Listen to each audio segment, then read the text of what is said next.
பிறந்தாரு, என் பாவத்தை சுமந்தாரு, சிலுவையில மரித்தாரு, 3ஆம் நாள் உயிரோடு எழுந்தாரு அப்படின்னு இந்த சத்தியத்தை நம்பும் பொழுதுதான் உங்களுக்கு ரட்சிப்பு உண்டாகுது. ஆமாவா இல்லைங்களா? ஸோ இது ஈஸியா நம்புறோம்.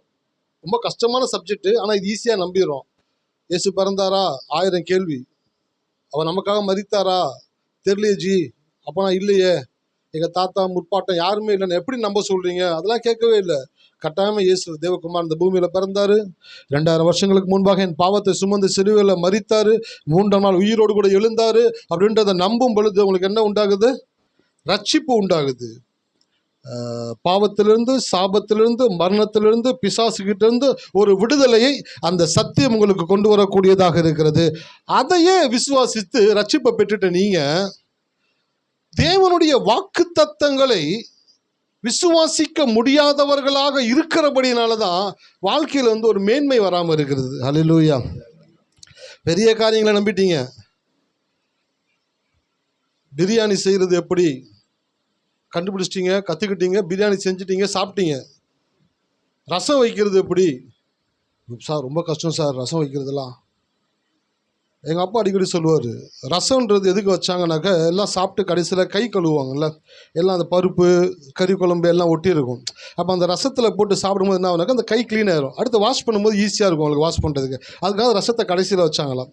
அதே போல் பிரியாணி செய்கிறது ரொம்ப கஷ்டமான விஷயம், அதை ஈஸியாக கற்றுக்கிட்டீங்க, ரட்சிப்பை பெற்றுக்கொண்டீங்க. ரசம் வைக்கிறது ஒரு சல்பி மேட்ரு, அதுக்கு போய் நீங்கள் என்ன பண்ணுறீங்க? ஐயோ எப்படி சார் ரசம் வைக்கிறது பயந்துட்டு இருக்கீங்க. அதே தான் கிறிஸ்தவ வாழ்க்கையில். இயேசு தேவனுடைய குமாரன் சொல்லி நம்பிட்டீங்க, பாவ மன்னிப்பை பெற்றுக்கொண்டீங்க, பரிசுத்தாவின் அபிஷேகத்தை பெற்றுக்கொண்டீங்க, எல்லாம் ஓகே. அடுத்த கட்ட நடவடிக்கை என்ன? வாக்கு தத்தங்களை நம்புவது. ஹல்லேலூயா. வார்த்தையை நம்புவது. ஒரு சபையில் பிரசங்கித்து கொண்டிருக்கும் பொழுது நீதிமொழிகள் 12:21 எடுத்து பேசிக்கிட்டு இருந்தேன். நீதிமானுக்கு ஒரு கேடும் வராது அப்படின்ற வார்த்தையை கேட்ட உடனே எல்லாருக்குள்ளேயும் ஒரே ஒரு ஷாக்கு. எப்படி ஜி சொல்றீங்க? ஒரு மனுஷன் தாயின் வயிற்றிலிருந்து பிறந்தது முதல் அவன் கடைசி மூச்சு இருக்கிற வரைக்கும் அவனுக்கு எந்த ஒரு கேடும் எந்த ஒரு நாச மோசமும் வராமல் அவனால் வாழ முடியுமா அப்படின்ட்டு ஒரு பெரிய கேள்விக்குறி, கொஸ்டின் மார்க் நிற்குது. ஆனால் உங்களுடைய பெரிய கொஸ்டின் மார்க்கு பெரிய காரியம் கிடையாது. தேவனுடைய சின்ன வாக்கு தத்தங்கள் தான் பெரிய காரியங்களை செய்யக்கூடியதாக இருக்கிறது. ஹல்லேலூயா. ஆமாம், பெரிய டவுட்டு கேட்குறதுனால அவன் பெரிய ஞானி கிடையாது. சின்ன வாக்கு தத்தங்களை அசால்ட்டாக நம்புறான் பார்த்தீங்களா, அவன் தான் ஞானி. அதான் இயேசு சொன்னார், நீங்கள் சிறு பிள்ளைகளை போல மாறாவிட்டால் பரலோக ராஜ்யத்திலே சின்ன பிள்ளைய போல மாறணும். அப்படின்னாக்கா நம்பணும். ரச்சனை நான் போகும்போது உனக்கு அங்கிள் லாலிபாப் வாங்கி தரேன்னாக்கா சந்தோஷமாக உட்காந்துருப்பான். 2 மணி நேரம் உட்காந்துருப்பான். லாலிபாப் போகும்போது அப்படி பார்ப்பான், அங்கிள் லாலிபாப்னு சொன்னீங்களே, விளையாட்டு சொன்னது உண்மையாக நினச்சிக்கிட்டேன். குழந்தைங்களுக்கு விளையாட்ட தெரியாது சார், சொன்னால் நம்பிடுங்க அப்படியே. அதனால தான் கடவுள் சொன்னார், சிறு பிள்ளைகளை போல மாறுங்க. சிறு பிள்ளைகளை போல மாறிட்டீங்கன்னாக்கா கடவுளுடைய வார்த்தை ஈஸியாக நம்ப ஆரம்பிச்சிருவீங்க. ஈஸியாக நம்ப ஆரம்பிச்சிருனாக்கா வாழ்க்கை ஈஸியாக மாற ஆரம்பிச்சிடும். ஹல்லேலூயா. எத்தனை பேர் இருக்கீங்க? ஆமாம், உங்களுக்கு இவ்வளோ வாக்குத்தத்தம் கடவுள் எழுதி கொடுத்துருக்கிறாரு. என்னைக்காச்சும் யோசிச்சிருக்கீங்களா? உங்கள் பிள்ளைங்களுக்கு என்ன சேர்த்து வச்சிங்க? சார் எங்கள் அம்மா அப்பா எதுவும் வச்சுட்டு போகல சார், கடன் தான் வச்சுட்டு போனாங்க, தலையில் சுமையை வச்சுட்டு போனாங்க. நான் ஏதோ தடுமாறி வயிற்ற கட்டி வாயை கட்டி ஏதோ 5-10 சேர்த்து ஒரு சின்ன இடம் ஒன்று வாங்கி வச்சுருக்கேன். என்னால் எங்கள் அம்மா அப்பா எனக்கு பண்ணாத என் பிள்ளைங்களுக்கு பண்ணியிருக்கேன் அப்படின்னு சொல்லிட்டு நிறைய பெற்றோரை நான் கேள்விப்பட்டிருக்கிறேன். உங்களால் முடிஞ்ச ஒரு சின்ன ஒரு இடத்த மாதம் தவணையில் கட்டி அதை ரிஜிஸ்டர் பண்ணி அந்த டாக்குமெண்ட் அப்பப்போ எடுத்து பார்க்குறது. சார் நானும் இந்த பூமியில் ஒரு இடம் வச்சுருக்கேன்டா, எனக்கு இந்த பூமியில் ஒரு இடம் இருக்குடா, எனக்கு ஒரு 1/4 கிரவுண்ட் இடம் இருக்குடான்ற ஒரு மகிழ்ச்சியில் இருக்கிறீங்களே. கடவுள் சொல்கிறாரு, பூமியும் அதன் நிறைவும். கடவுள் சொல்கிறாரு, இது எல்லாம் எந்துடா, ஆனால் அதை நான் உனக்கு கொடுத்துருக்குறேன். ஹல்லேலூயா. சில அப்பாலாம் பார்த்துருக்கேன், கடைசி நேரத்தில் அந்த உயிர் போகிற டைமில் பையனை கூப்பிட்டு அந்த ட்ரங்க் பெட்டி ஓப்பன் பண்ணுப்பா. ட்ரங்க் பெட்டி ஓப்பன் பண்ணாக்க, டாடி ஒன்றும் இல்லையே, அந்த ட்ரங்க் பெட்டிக்கு உள்ள ஒரு பேப்பர் இருக்கா? ஆமாம், அந்த பேப்பர் எடுப்பா. அப்படி படுக்கையில் இருந்துட்டு பேசுவார். படத்தில் பார்க்கறதுல நிஜமாவே சொல்கிறேன். அந்த பேப்பர் எடுத்தோன்னே சின்ன ஒரு கவர் இருக்கும், அந்த கவரை பிரித்து படிப்பா. படித்தாக்க இந்த ஊரில் இந்த இடத்துல ஒரு 1/2 சென்ட் இடம் அவங்க அப்பா வாங்கி வச்சுக்கிற பையனுக்கு சொல்லாமல் வச்சுருக்கிறாரு. இந்த இடத்த நான் அவனுக்கு கொடுத்துட்டு போகிறேன்டா அப்படின்ட்டு கையை பிடிச்சி டக்குன்னு தலை சாஞ்சிரும். பையன் பார்ப்பான், சார் எங்கள் அப்பா எனக்கு எதுவுமே சேர்த்து வைக்கணும்னு நினச்சேன், ஒரு 1/2 சென்ட் இடமாச்சு சேர்த்து வச்சுருக்கிறாரு அப்படின்ற சீன்லாம் நம்ம உலகத்தில் பார்த்துக்கிட்டே இருக்கோம்ல. ஆனால் இங்கே வேறு சீனு. இங்கே கடவுள் என்ன பண்ணுறான்னாக்க கால் கிரவுண்டு அரை கிரவுண்டு கிடையாது, பூமியும் அதன் நிறைவும் கர்த்தருடையது. ஹல்லேலூயா. அதை எல்லாத்தையும் கர்த்தர் உங்ககிட்ட கொடுத்துருக்கிறாரு. நீங்கள் உங்கள் பிள்ளைங்களுக்கு என்ன சேர்த்து வைக்க முடியலன்னு கவலைப்பட்டீங்கனாலும் பிரச்சனை கிடையாது. உங்களுடைய தகப்பன் உங்களுக்காக பூமியும் அதன் நிறைவையும் கொடுத்து அது எப்படிலாம் நீங்கள் வந்து அனுபவிக்குன்றதை தான் இந்த வேதத்தில் எழுதி கொடுத்துருக்கிறார். ஹல்லேலூயா. அதான் பைபிளை படிக்கணும். பைபிளை படிச்சிங்கன்னா தான் தெரியும் கடவுள் உங்களுக்கு என்னெல்லாம் கொடுத்துருக்கிறாருன்னு சொல்லி அதை எப்படிலாம் அனுபவிக்க முடியுன்றதை தான் வேதம் உங்களுக்கு காண்பிக்கக்கூடியதாக இருக்கிறது. அப்போ இந்த மாலை வேளையில் நான் சொல்கிறேன், கடவுள் உங்களுக்காக நிறைய காரியங்களை கொடுத்துருக்கிறார். அதை ஆலயத்தில் வந்து உட்கார்ந்து ஊழியக்காருடைய வார்த்தைகளை கேட்கும் பொழுது உங்களுடைய மனக்கண்களை தேவன் திறக்கக்கூடியவராக இருக்கிறாரு. அதனால் பெரிய ரட்சிப்பே பெற்றுக்கொண்ட நீங்கள் சின்ன சின்ன வாக்குத்தத்தங்களை நீங்கள் இன்னும் சுதந்திரிக்காமல் இருக்கிறீங்களே. பலமான ஆகாரத்தை அல்ல பாலை உண்ணத்தக்கவர்கள் ஆணிகள் பவுல் எழுதுறாரு. இப்போ ரட்சிப்பே பெற்றுக்கிட்டேப்பா, நீ அதே கஷ்டமான விஷயத்தை பெற்றுக்கொண்டு இந்த சாதாரண விஷயங்கள் வாக்குத்தத்தங்களை ஏன் உன்னால் சுதந்திரிக்க முடியல, ஏன் நம்ப முடியல, ஏன் விசுவாசிக்க முடியல அப்படின்னாக்க அதன் மேலே ஒரு பெரிய ஒரு ஈடுபாடு இல்லை, ஒரு பெரிய ஒரு ஆசை இல்லை, அதன் மேலே ஒரு பெரிய எதிர்பார்ப்பு இல்லை. நான் இன்றைக்கு சொல்கிறேன், இப்போ சொன்ன வாக்குத்தத்தங்கள் உங்கள் ஒவ்வொருத்தருடைய வாழ்க்கையிலும் தேவன் நிறைவேற்றக்கூடியவராக இருக்கிறார். ஹல்லேலூயா. ஆமாம், உலகத்தில் ரொம்ப சீரியஸாக இருக்க வேண்டிய இடம் ஆப்ரேஷன் தியேட்டர் கிடையாது, ஆண்டோடைய ப்ரெசன்ஸில். ஆண்டோடைய ப்ரெசன்ஸில் தான் ரொம்ப சீரியஸாக இருக்கணும். ஆப்ரேஷன் தியேட்டரில் வந்து சில பேர் டாக்டர் உள்ளே போகும்போது அப்படியே பதட்டமாக வேர்த்து ஊற்றும், டாக்டர் க்ளீனாக போவார், அவர் பயப்பட மாட்டார். சில பேருக்குள்ள கோபம், ஹார்ட் ஆப்ரேஷன் பண்ண போகிற டாக்டர் பயப்படாமல் போகிறாருங்க. எனக்கு கொஞ்சம் கூட அவருக்கு பயம் கிடையாதுங்க. ஏங்க டாக்டரு கையை இப்படி வச்சு தானே வைக்கணும், கத்தி நிற்கணும், கை ஆடக்கூடாது. அவர் டென்ஷன் ஆனாக்க நரம்பு கட் பண்ணிடுவார். அப்புறம் ஆப்ரேஷன் பண்ணாக்க ஆப்ரேஷன் சக்ஸஸ், பேஷண்ட்டு அந்த நிலைமைக்கு போயிடும். அதனால் டாக்டருக்கு வந்து உள்ளுக்குள்ளே டென்ஷன் இருந்தாலும் அதை எடுத்துக்கவே மாட்டார். ஏன்னாக்கா அவர் ரிலாக்ஸாக இருந்தால் ஆப்ரேஷன் அவரால் பண்ண முடியும். ஹல்லேலூயா. அப்போ நான் சொல்கிறேன், இந்த உலகத்திலே ரொம்பவும் சீரியஸாக இருக்க வேண்டிய இடம் ஒன்று எதுக்குனாக்க அது தேவனுடைய சமூகம் மாத்திரமே. அவருடைய சமூகத்தில் பரிபூர்ண ஆனந்தமும் அவருடைய வலது பரிசத்தில் நித்திய பேரின்பமும் உண்டு. இங்கே தான் ஜாயம் இருக்குது, இங்கே தான் சீரியஸ்னஸ் இருக்குது. பாட்டு பாடும்போது ஜன்னா மகிழ்ச்சியாக என்ஜாய் பண்ணி பாட்டு பாடணும். செய்தி டைம் வந்துருச்சுன்னு வச்சுங்களேன், ரொம்ப சீரியஸ் ஆகிடணும், அப்படியே ரொம்ப சீரியஸாக பார்க்கணும். கடவுளுடைய வார்த்தை என் வாழ்க்கையை மாற்றக்கூடியதாக இருக்கிறது. ஹல்லேலூயா. அப்போ இந்த வாக்குத்தத்தத்தின்படி தேவன் உங்களை ஆசீர்வதிக்கக்கூடியவராக இருக்கிறோம். வார்த்தைகளை போகிறதுக்கு முன்பாக ஒரு காரியத்தை உங்களுக்கு சொல்லிட்டு கடந்து போக விரும்புகிறேன். திருமண உறவு என்பது ஒருவரை ஒருவர் மாற்ற முயற்சிப்பது அல்ல, ஒருவருக்காக ஒருவர் மாற முயற்சிப்பது. எத்தனை பேருக்கு புரியுது? திருமண உறவு என்பது ஒரு ஆணும் ஒரு பெண்ணும் வெவ்வேறு தாயின் வயிற்றில் பிறந்து வெவ்வேறு சமூகத்தில் வாழ்ந்து வெவ்வேறு சூழ்நிலையில் வளர்க்கப்பட்டு அவர்கள் வயதிற்கு வந்து அவர்கள் திருமண ஏஜ் அட்டன் பண்ணி அந்த திருமணத்தில் இணைக்கப்படும் பொழுது ரெண்டு பேரும் ஒன்றா சேர்றாங்க. பாருங்கள், இரு துருவங்கள் ஒன்றா சேர்ந்தால் எப்படி இருக்குமோ அப்படி தான் ஒரு ஆணும் பெண்ணும் இணையும் பொழுது உடனே வந்து அந்த இடத்துல ஒரு பெரிய அட்டாச்மெண்ட்டு, ஒரு பெரிய லவ், ஒரு பெரிய அஃபெக்ஷன் வந்துடாது. ஆனால் அவங்க ரெண்டு பேரும் இணையும் பொழுது ஒரு விஷயம் நடக்கணும். என்னன்னாக்க, நான் அவரை மாற்ற போகிறேன் அப்படின்ற எண்ணத்தில் போகக்கூடாது, நான் அவருக்காக என்னை மாற்றிக்க போகிறேன் அப்படின்ற எண்ணத்துக்குள்ளே வந்துட்டாங்கன்னு வச்சுக்கோங்களேன். ரெண்டு பேருமே சொல்கிறேன், ஆணும் பெண்ணும், நான் அவர் எப்படியாச்சும் மாற்றிடணும்னு இருக்குங்க. கடைசி மூச்சுட்டுக்கு உங்களால் மாற்றவே முடியாது. ஆனால் ஒன்று பண்ண முடியும், என் வீட்டுக்காரருக்காக நான் இதை மாற்றிக்கிறேன், என் மனைவிக்காக நான் இதை மாற்றிக்க முயற்சிக்கிறேன் அப்படின்ட்டு எப்போ உங்களை மாற்றிக்கொள்ள முயற்சிக்கிறீங்களோ அப்போவே இந்த திருமண உறவு எப்படி ஆயிரும்னாக்கா தேவனை விரும்பக்கூடிய உறவாக மாறிடும். ஹல்லேலூயா. இந்த கிறிஸ்தவ திருமணங்களில் தான் பெரிய ஒரு லடாயே அங்கே தான் ஸ்டார்ட் ஆகுது. ஆணையும் பொண்ணையும் திருமணத்துக்கு ரெடியாகி கூட்டிகிட்டு வந்து உட்கார வச்சு பாஸ்ட் எந்திரிச்சு பயபக்தியாக பைபிள் எடுத்து மைக்கை கொடுத்து பேச சொல்லுங்கம்மா, இன்பத்திலும் துன்பத்திலும். ஏங்க இன்னும் வாழ்க்கையை ஸ்டார்ட் பண்ணல, அதுக்குள்ளே இன்பத்திலும் துன்பத்திலும், உயர்விலும் தாழ்விலும், மகிழ்ச்சியிலும் துக்கத்திலும், மரணமே நேரிட்டாலும் மரணம் வருகிற வரைக்கும் அந்த பொண்ணு பார்ப்பாங்க, டே என்ன பண்ணுறீங்க. எவ்வளோ ஒரு முக்கியமான ஒரு இடம், எவ்வளோ ஒரு கடவுள் அந்த இடத்த கவனிக்கிறாரு, கடவுள் அதை பார்க்குறாரு. ஒரு ஆணும் பெண்ணும் இணையும் பொழுது கடவுளுடைய பால்கள் விளையேறப்பட்டதாக இருக்குது. அந்த இடத்துல என்னத்தை பேசுகிறாங்கன்னு பார்த்தீங்கன்னாக்கா பூரா அவிசுவாசம்தான், பூரா தேவையில்லாத வார்த்தை. இன்பத்திலும் துன்பத்திலும், மகிழ்ச்சியிலும் துக்கத்திலும், மரணம் நேரிடுகிறதா இருந்து அந்த கேட்கும் பொழுதே ரொம்ப ஜோராக இருக்கும். ஆனால் எல்லாமே வேஸ்ட்டு. அந்த இடத்துல என்ன சொல்லணும், உன் ஜீவனுள்ள நாளெல்லாம் நன்மையும் கிருபையும் உன்னை தொடரும் என்று சொன்ன தேவனுடைய வார்த்தை உங்கள் 2 பேருக்கும் இன்னைக்கு இணையறீங்க.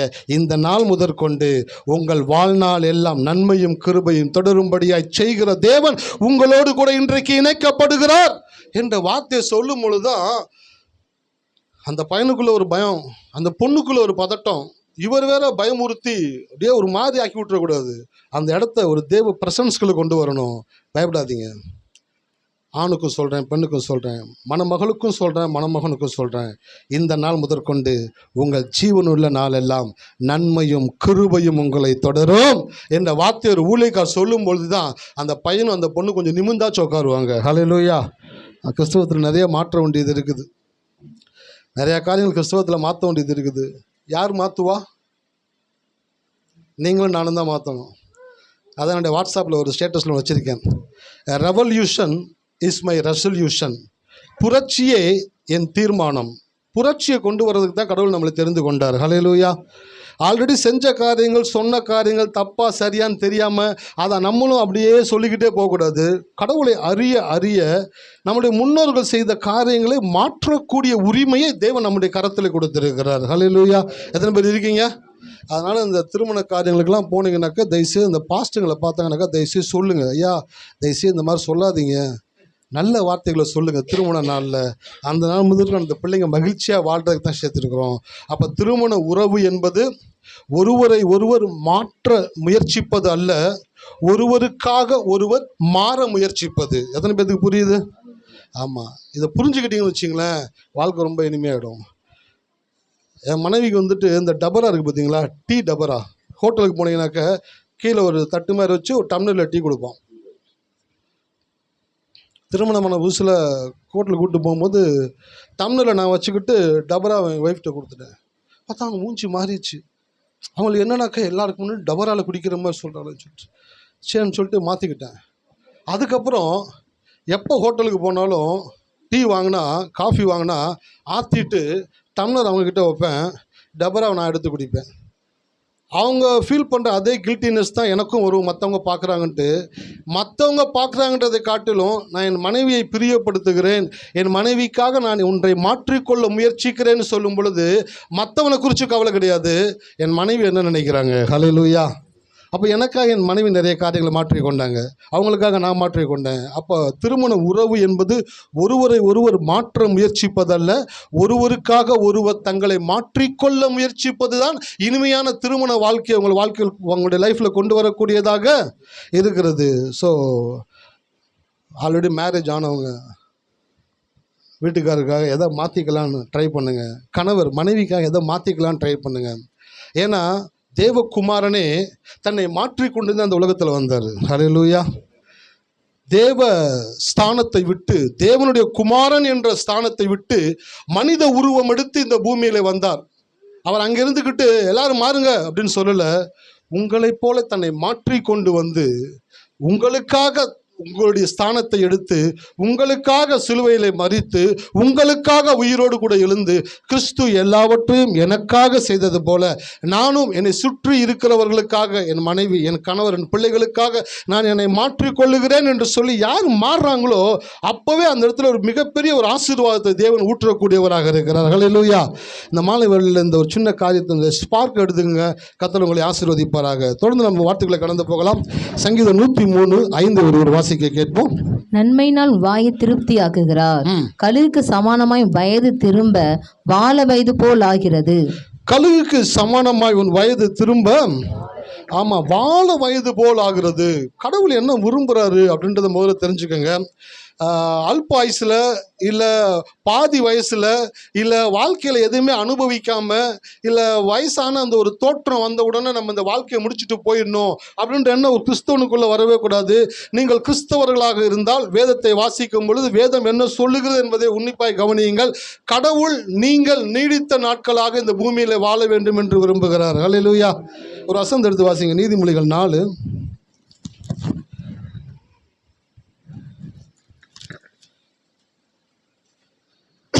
நன்றி ஆண்டவரே. 10ஆம் வசனம். என் மகனே கேள், என் வார்த்தைகளை ஏற்றுக்கொள், அப்பொழுது உன் ஆயுசின் வருஷங்கள் அதிகமாகும். ஹல்லேலூயா. என்ன போட்டிருக்கு படிச்சீங்களா எல்லாரும்? என் மகனே கேள், என் வார்த்தைகளை ஏற்றுக்கொள் அப்படின்ற வார்த்தைக்கு இங்கிலீஷில் எப்படி வருதுனாக்கா அக்செப்ட், ரிசீவ், இல்லைனாக்கா எப்படி சொல்கிறதுனாக்கா அக்செப்ட் பண்ணு, ரிசீவ் பண்ணு, இன்னொன்று வந்து பிலீவ் பண்ணு அப்படின்றாரு. என் வார்த்தைகளை ஏற்றுக்கொள், அப்பொழுது உன் ஆயுசின் வருஷங்கள். சார், கடவுள் என்ன விரும்புகிறாரு? நீங்கள் இந்த உலகத்தில் ரொம்ப வருஷம் வாழணுன்னு கடவுள் விரும்புகிறாரு. ஹல்லேலூயா. எல்லாரும் சொல்லுங்கள், இந்த உலகத்தில் கடவுள் விரும்பின வாழ்க்கையை அதிகமான வருஷங்கள் நான் வாழ வேண்டும் என்று என் தேவன் விரும்புகிறபடியால் அதையே நானும் விரும்புகிறேன். ஆகையால் மரணத்தை குறித்த ஒரு எழுத்து கூட என் வாயில் இருந்து புறப்படாது. ஆமென். அல்லேலூயா. ஆமாம், மரணத்தை குறித்து பேசுறதுக்கு நீங்கள் மரண ஜாதி அல்ல, நீங்கள் தேவனுடைய ஜாதி. உங்களுக்குள்ள ஜீவன் இருக்கிறது. ஸோ நீங்கள் ஜீவனை பேசும்படியாக தேவன் உங்களை தெரிந்து கொண்டு இருக்கிறார். ஹிந்தி பேசுகிறவங்க கிட்ட நீங்கள் அரை மணி நேரம் தமிழில் பேசினாலும் அவங்ககிட்ட இருந்து ஒரே வார்த்தை தான் வரும், கியா கியா அப்படின்னுவான். தமிழ் தெரியாதவன்ட்ட ஹிந்திக்காரன் எவ்வளோ நேரம் பேசினாலும் என்ன சொல்கிற, அச்சா கிதர், அச்சா கிதர், இந்த 2 வார்த்தையை வச்சு ஒரு படத்தில் 10 நிமிஷம் ஓட்டினானுங்க. அதே போல் சில பேர் மொழி தெரியாதவன்ட்ட போய் இன்னொரு மொழியில் பேசினாக்க வேலைக்கு ஆகாது. அதே போல் நான் சொல்கிறேன், நீங்கள் ஜீவனை பேசும்படியாய் தெரிந்து கொள்ளப்பட்டவர்கள். ஹல்லேலூயா. அப்போ நீங்கள் பேசுகிற வார்த்தைகள், உங்கள் வாயிலிருந்து புறப்படுகிற வார்த்தைகள் ஜீவனுள்ள வார்த்தைகளா என்று பரிசோதித்து செக் பண்ணி ஃபில்டர் பண்ணி உங்கள் வாயிலிருந்து புறப்படும்படி செய்யுங்க. அதற்காகத்தான் தேவன் உங்களை ரட்சித்திருக்கிறார். ஹல்லேலூயா. எதுக்கு அவருடைய குமாரன் இந்த உலகத்தை அமைச்சு பிறக்க செய்து வாழ செய்து சாக செய்து உயிரோடு எழுப்பி இவ்வளத்தை நடத்தி இப்ப பரிசுத்த ஆவியானவர் உங்ககிட்ட எதுக்கு கொடுத்திருக்கிறார் அப்படின்னாக்க, நீங்க உட்கார்ந்து அவிசுவாசத்தையும் சந்தேகத்தையும் பயத்தையும் மரணத்தையும் பேசுகிறதற்காக தேவனுடைய இவ்வளவு பெரிய திட்டங்கள் நடைபெறவில்லை. உங்களுடைய வாயிலிருந்து ஜீவனுள்ள வார்த்தைகள் புறப்பட வேண்டும் என்பதற்காக தான் தேவன் இவ்வளவு பெரிய திட்டங்களை செய்து முடித்திருக்கிறார். ஹல்லேலூயா. அதான் ஆலயத்துக்கு வந்தீங்கன்னாக்கா தேவன் உங்களுடைய மனக்கண்களை திறப்பார். உங்கள் வாயிலிருந்து புறப்படுற ஒவ்வொரு வார்த்தையை கவனித்து பேசுங்க. ஏன்னாக்கா அந்த வார்த்தைக்கு பின்பாக தேவனுடைய ஒரு பெரிய திட்டம் இருக்கிறது. அந்த திட்டத்தை நீங்கள் முழுமை அடைய செய்வதற்காக உங்களை தேவன் தெரிந்து கொண்டிருக்கிறாரே தவிர அந்த திட்டத்தை முடக்கி போடக்கூடியவர்களாக உங்களை தேவன் தெரிந்து கொள்ளவில்லை. ஜீவனை பேசி பழகுங்க. கழுகுக்கு சமானமாக வயது திரும்ப வாழ வயது போல் ஆகிறது என்று தேவன் சொல்லியிருக்கிறபடியினாலே அந்த கழுகினுடைய தன்மையை குறித்து பார்த்து வருகிறோம். கழுகு தன் இரையை தீவிரமாக சீரியஸாக பார்க்கும். தன் இரையை உணவுன்னு வந்துருச்சு அப்படின்னாக்கா அதனுடைய சீரியஸ்னஸ் கடந்து வந்துடும். எவ்வளவு உயரத்திலிருந்து தாழ்வில் இருக்கிற தன் இரையை பார்த்தாலும் கவனச்சிதறல் இல்லாமல் ரொம்பவும் சீரியஸாக அந்த இரையை பிடிக்கிற வரைக்கும் அது கரெக்டாக போயிட்டு கரெக்டாக அந்த இரையை தூக்கி தன் இடத்துல கொண்டு வந்து வைத்து சாப்பிடுகிற வரைக்கும் அதனுடைய சீரியஸ்னஸ் போகவே போகாது. அவ்வளவு சீரியஸாக இருக்குமா? அப்போ கழுகு இரையை பார்க்கும் பொழுது சீரியஸாக இருக்கிறது போல கடவுளுடைய பிள்ளைகளாகிய நீங்கள் கடவுளுடைய வார்த்தையை பார்க்கும் பொழுது சீரியஸா இன்னும். ஹல்லேலூயா. கடவுளுடைய வார்த்தை எப்படி பார்க்கணுங்க? ராம சீரியஸாக பார்க்கணும். இதுதான் சார் கடவுளுடைய வார்த்தை சார். கடவுள் சொல்லியிருக்கிறார் சார். அவர் சொல்லியிருந்தாருன்னா நடக்கும் சார். இதை நான் ரொம்ப சீரியஸாக பார்க்குறேன் சார். என் வாழ்க்கையில் மற்ற எல்லாவற்றை காட்டிலும் இதை நான் சீரியஸாக பார்க்குறேன் சார் அப்படின்ற ஒரு மனுஷன் எப்போ வர்றானோ அப்போ தான் அவன் வாழ்க்கை மாறக்கூடியதாக இருக்கிறது. போன வாரம் ஆபிரகாம் குறித்து காமிச்சு கொடுத்தேன். ஆபிரகாம் தன்னுடைய மகனை பலியிடும்படியாக கொண்டு போகிறது அந்த ஸ்டோரியிலிருந்து ஆபிரகாம் எப்படி கடவுளுடைய வார்த்தையை சீரியஸாக பார்த்தாரு. அவன் அதிகாலையில் எழுந்து, ஆபிரகாம் குறித்து அப்படியே படிச்சுட்டே வர்றேன், அதிகாலையில் எழுந்திருக்கக்கூடிய பழக்கமுடைய ஒரு மனிதனாக ஆபிரகாம் இருக்கிறாரு. ஏன் அதிகாலையில் எழும்புறார் அப்படின்னாக்க, அதிகாலையில் எழுந்து தன் தேவனை தொழுது கொள்ளக்கூடிய மனுஷன் எல்லாவற்றிலும் சீரியஸாக இருக்கக்கூடியவனாக இருக்கிறான். ஹல்லேலூயா. அப்போ ஆபிரகாம் கடவுள் சொல்கிறார் பையனை கொண்டு போய் பலி கொடுப்பான்னு சொன்னோன்னா சீரியஸ் ஆகிட்டான். அதிகாலையில் எழுந்துச்சு எல்லாத்தையும் ரெடி பண்ணி பையனை கூப்பிட்டுக்கிட்டு எல்லாம் ரெடியாகி கடவுள் சொன்ன இடத்துக்கு போய் அந்த பையனை கட்டி, நான் அவ்வளோ சீரியஸ்னஸ்லாம் ரொம்ப ஆகாதுப்பா. ஊழியக்கார் சொன்னார், சில பெந்தகோஸ்துக்காரங்களாம் அல்லேலூயா சோத்திரம் சோத்திரன்னு பரலோகத்தையும் தாண்டி போயிடுவாங்களாம். அவங்க கூப்பிட்டு வரணுமா, ஏங்க பரலோகம் இங்கே தாங்க இருக்குதுன்னு.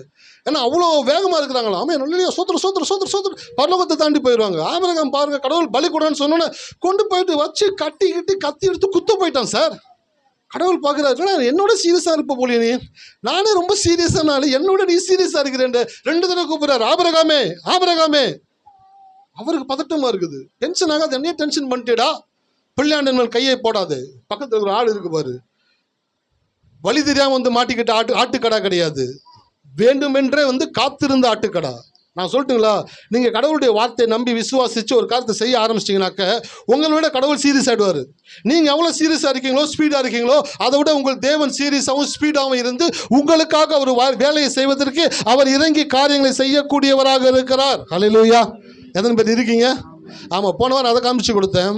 இந்த வாரம் ஒரு சில காரியங்கள் ஆபிரகாம் கிட்ட, நல்ல மனுஷன் பாருங்களேன். ஆபிரகாம் நிறைய விஷயங்களை கற்றுக்க வேண்டியதாக இருக்குது அவர்கிட்ட இருக்குது. விசுவாசத்தின் தகப்பன் ஆபிரகாமா இருக்கிறார். ஹல்லேலூயா. அவன்கிட்ட சொன்னார், உன்னிடத்திலிருந்து ராஜாக்கள். அவ்வளோ பெரிய ஒரு சாதாரண ஒரு மனுஷனை கடவுள் அழைத்து அந்த ஒரு மனிதனை ஆசீர்வைத்து அந்த ஒரு மனுஷனை சீரியஸாக மாற்றி அந்த ஒரு மனுஷன் மூலமாக தேவனுடைய பல ஆயிரம் வருஷங்கள் திட்டங்களை அந்த ஒரு மனுஷனுக்குள்ள வந்து கடவுள் தீட்டுறாரு பாருங்களேன். அதான் அடிக்கடி சொல்லுவேன், உங்களை சாதாரணமாக நினைக்காதீங்க. ஒரு சின்ன விதைக்குள்ள ஒரு பெரிய காட்டையே தேவன் அடக்கி வைத்திருக்கிறார். ஹல்லேலூயா. எத்தனை பேர் இருக்கீங்க? ஒரு சின்ன விதைக்குள்ள ஒரு பெரிய கடந்த காட்டையே தேவன் அடக்கி உள்ள வச்சிருக்கிறார். அப்போ உங்களை சாதாரணமாக பார்க்காதீங்க. உங்களுக்குள்ள தேவனுடைய மிகப்பெரிய திட்டங்களை தேவன் புதைத்து வைத்திருக்கிறார்.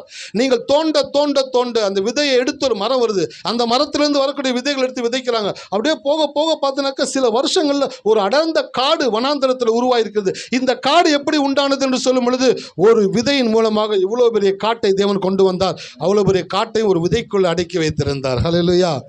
கையளவு மேகம் பெரும் மலையை கொண்டு வந்ததென்றால் ஒரு சிறிய விதைக்குள் பெரிய காட்டை தேவனால் அடக்கி வைக்க முடியும் என்றால் உங்களுக்குள் தேவன் தன்னுடைய மாபெரும் திட்டங்களை தேவன் அடக்கி வைத்து கொண்டிருக்கிறார்.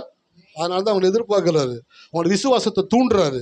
வேதத்தை வாசின்னு சொல்றாரு, ஜெபின்னு சொல்றாரு, உண்மையா இருன்னு சொல்றாரு, விசுவாசமா இருன்னு சொல்றாரு, என் வழிகளில் நடன்னு சொல்றாரு, என் வார்த்தைகளை கவனின்னு சொல்றாரு. ஏன் சார் என்னை போட்டு நொச்சு பண்ணிக்கிட்டு இருக்கீங்க? உனக்குள்ள தாண்ட நான் ஒரு மிகப்பெரிய திட்டத்தை வைத்திருக்கிறேன். மோசைக்கிட்ட போய் கடவுள் பேசுறாரு, வாப்பா என் ஜனங்களை விடுதலை ஆக்கணும், நம்ம திக்கு வாய் வந்தனாவே வேற யாராச்சும் கூப்பிடுங்க. உனக்குள்ள நான் ஒரு திட்டத்தை வைத்திருக்கிறேன், உனக்குள்ள நான் திட்டத்தை வைத்திருக்கிறேன். ஹல்லேலூயா. எல்லாரும் சொல்லுங்களேன், எனக்குள்ள என் தேவன் மாபெரும் திட்டத்தை வைத்திருக்கிறபடியால் அவர் ஒவ்வொரு நாளும் என்னோடு கூட இடைப்பட்டு கொண்டே இருக்கிறார். ஆமென். ஹல்லேலூயா. இப்போ புரியும் உங்களுக்கு ஏன் கடவுள் வேதத்தை வாசிக்கும்படி உணர்த்துறாரு, கோயிலுக்கு போகும்படி உணர்த்துறாரு, ஜெபிக்கும்படி உணர்த்துறாரு, கொடுக்கும்படி உணர்த்துறாரு, உண்மையாயிருன்னு சொல்றாரு, அன்பாயிருன்னு சொல்றாரு, விட்டுக்கொடுன்னு சொல்றாரு. ஏன் கடவுள் ஒரு மனுஷனிடத்தில் தொடர்ந்து ஒரு விஷயத்தை பேசிக்கொண்டே இருக்கிறார் என்றால் அந்த மனிதனுக்குள்ளாக தேவன் மாபெரும் திட்டத்தை வைத்திருக்கிறார். நான் உங்கள் எல்லாத்தையும் நான் ஒரு நாள் உங்களை யாரையுமே வந்து சோட போனவங்களை நான் பார்க்கவே மாட்டேன். நான் பார்க்க அந்த பழக்கமே எனக்கு கிடையாது. என்னையே கடவுள்னால உருவாக்க முடியும்னாக்க என்னை விட நீங்கள் சிறப்பானவர்கள், என்னை காட்டிலும் பெரிய திட்டங்களை தேவன் உங்களுக்காக வைத்திருக்கிறார் என்று நான் முழுவதுமாக 100% நம்பக்கூடிய ஒரு மனிதனாக என்னை தேவன் நிறுத்தி வைத்திருக்கிறார். நான் எப்பயுமே என்னோட மற்றவங்களை வந்து சீப்பாக பார்க்கறது கிடையாது. ஏன்னாக்க எவன் மேல் கிருபையாக இருக்க சித்தமாக இருக்கிறனோ அவன் மேல், ஆமாம், எவன் மேல் இரக்கமாக இருக்க சித்தமாக இருக்கணும் அவன் மேல் இரக்கமாக இருப்பேன். அந்த தேவன் அவருடைய குணங்கள் மாறுபட்ட குணங்கள் தேவனுக்குள்ள. ஒருத்தனை நீங்கள் அற்பமாக நினைக்கிறீங்கனாக்கா அவனை கடவுள் தூக்க ஆரம்பிச்சிருவார். ஹல்லேலூயா. எத்தனை பேர் இருக்கீங்க? அதனால் லைஃப்பில் யாரையும் வந்து அற்பமாக நினைக்காதீங்க. ஏன் தெரியுங்களா, நீங்கள் அற்பமாக நினச்சிக்கலாம் அவனை கடவுள் தூக்க ஆரம்பிச்சிருவார். நீங்கள் யோசிப்பீங்க, என்ன இவனை போய் கடவுள் தூக்கிட்டு இருக்கிறாரு, என்ன அப்படி இவங்ககிட்ட விசேஷமாக இருக்குது? அவன்கிட்ட ஒன்றும் கிடையாது. நீ அவனை அற்பமாக நினச்சல, அவனை கடவுள் தூக்கணும்னு முடிவு பண்ணிட்டார். ஹல்லேலூயா. அப்போ உங்களை சுற்றி இருக்கிறவங்களை பார்க்கும்போது மேன்மையாக பாருங்கள், நல்லா பாருங்கள், சிறப்பாக பாருங்கள். கடவுள் எவ்வளோ ஞானம் கொடுத்துருக்கிறாரு. பாடக்கூடிய கிருபை, ஆராதிக்கக்கூடிய கிருபை, ஜெபிக்கக்கூடிய கிருபை, பிரசங்கிக்கக்கூடிய கிருபை, எல்லா கிருபையும் இந்த மனுஷனுக்கு தேவன் கொடுத்துருக்கிறாரு. என் தேவன் எவ்வளவு நல்லவர் என்று சொல்லும்பொழுது அவர் உங்களை உயர்த்தக்கூடியவராக இருக்கிறார். ஹல்லேலூயா. சார், பிரின்சிபலை புரிஞ்சுக்கோங்க. வாழ்க்கையில் நீங்கள் ஒருத்தனை மட்டமாக நினச்சிங்கன்னா கடவுள் அவனை தூக்குவார். நீங்கள் அவனை சிறப்பானவன் நினச்சிங்கன்னா கடவுள் உங்களை தூக்குவார். எத்தனை பேருக்கு புரியுது? ஐயோ ஐயா, இது தெரியாமல் போச்சு ஐயா. இந்த பிரசங்கத்தை ஒரு 10 வருஷத்துக்கு முன்னாடி பண்ணியிருக்க கூடாதா? என்ன பண்ணியிருப்பீங்க? கொல்லப்பயில மட்டமாக நினச்சி நான் யாரெல்லாம் மட்டமாக நினச்சனோ அவங்கெல்லாம் சிறப்பானவங்க ஆகிட்டாங்க. நான் மட்டும் அப்படியே இருக்கிறேன் ஐயா. இன்றைக்கி மாற்றிக்கிங்க. லெஃப்ட்டில் போகிற வண்டி ரைட்டில் திருப்புங்க. இன்னிலேருந்து எப்படி யோசிக்க ஆரம்பிங்கனாக்க உங்களை விட மற்றவங்களை சிறப்பானவங்களை பார்க்க ஆரம்பிங்க. எப்போ நீங்கள் மற்றவங்களை சிறப்பானவங்களை பார்க்குறீங்களோ அப்போ கடவுள் உங்களை சிறப்பானவர்களாக மாற்றி விடுவார். ஹல்லேலூயா. அப்போ கழுகுக்கு சமானமாக வயது திரும்ப, அப்போ கழுகுக்குள்ள இருக்கக்கூடிய தன்மையை நமக்குள்ளே வைத்திருக்கிறாரு. ஆபிரகாமுக்குள்ள ஒரு சீரியஸ்னஸ் கடவுள் வைத்தார். இது என்னன்னு காட்ட போகிற, எடுத்து வாசிங்க. ஆதியாகமம் 24 எடுத்துக்கொள்ளுவோம். நன்றி ஆண்டவரே.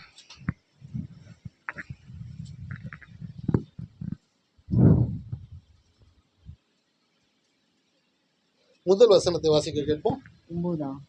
1 24:1.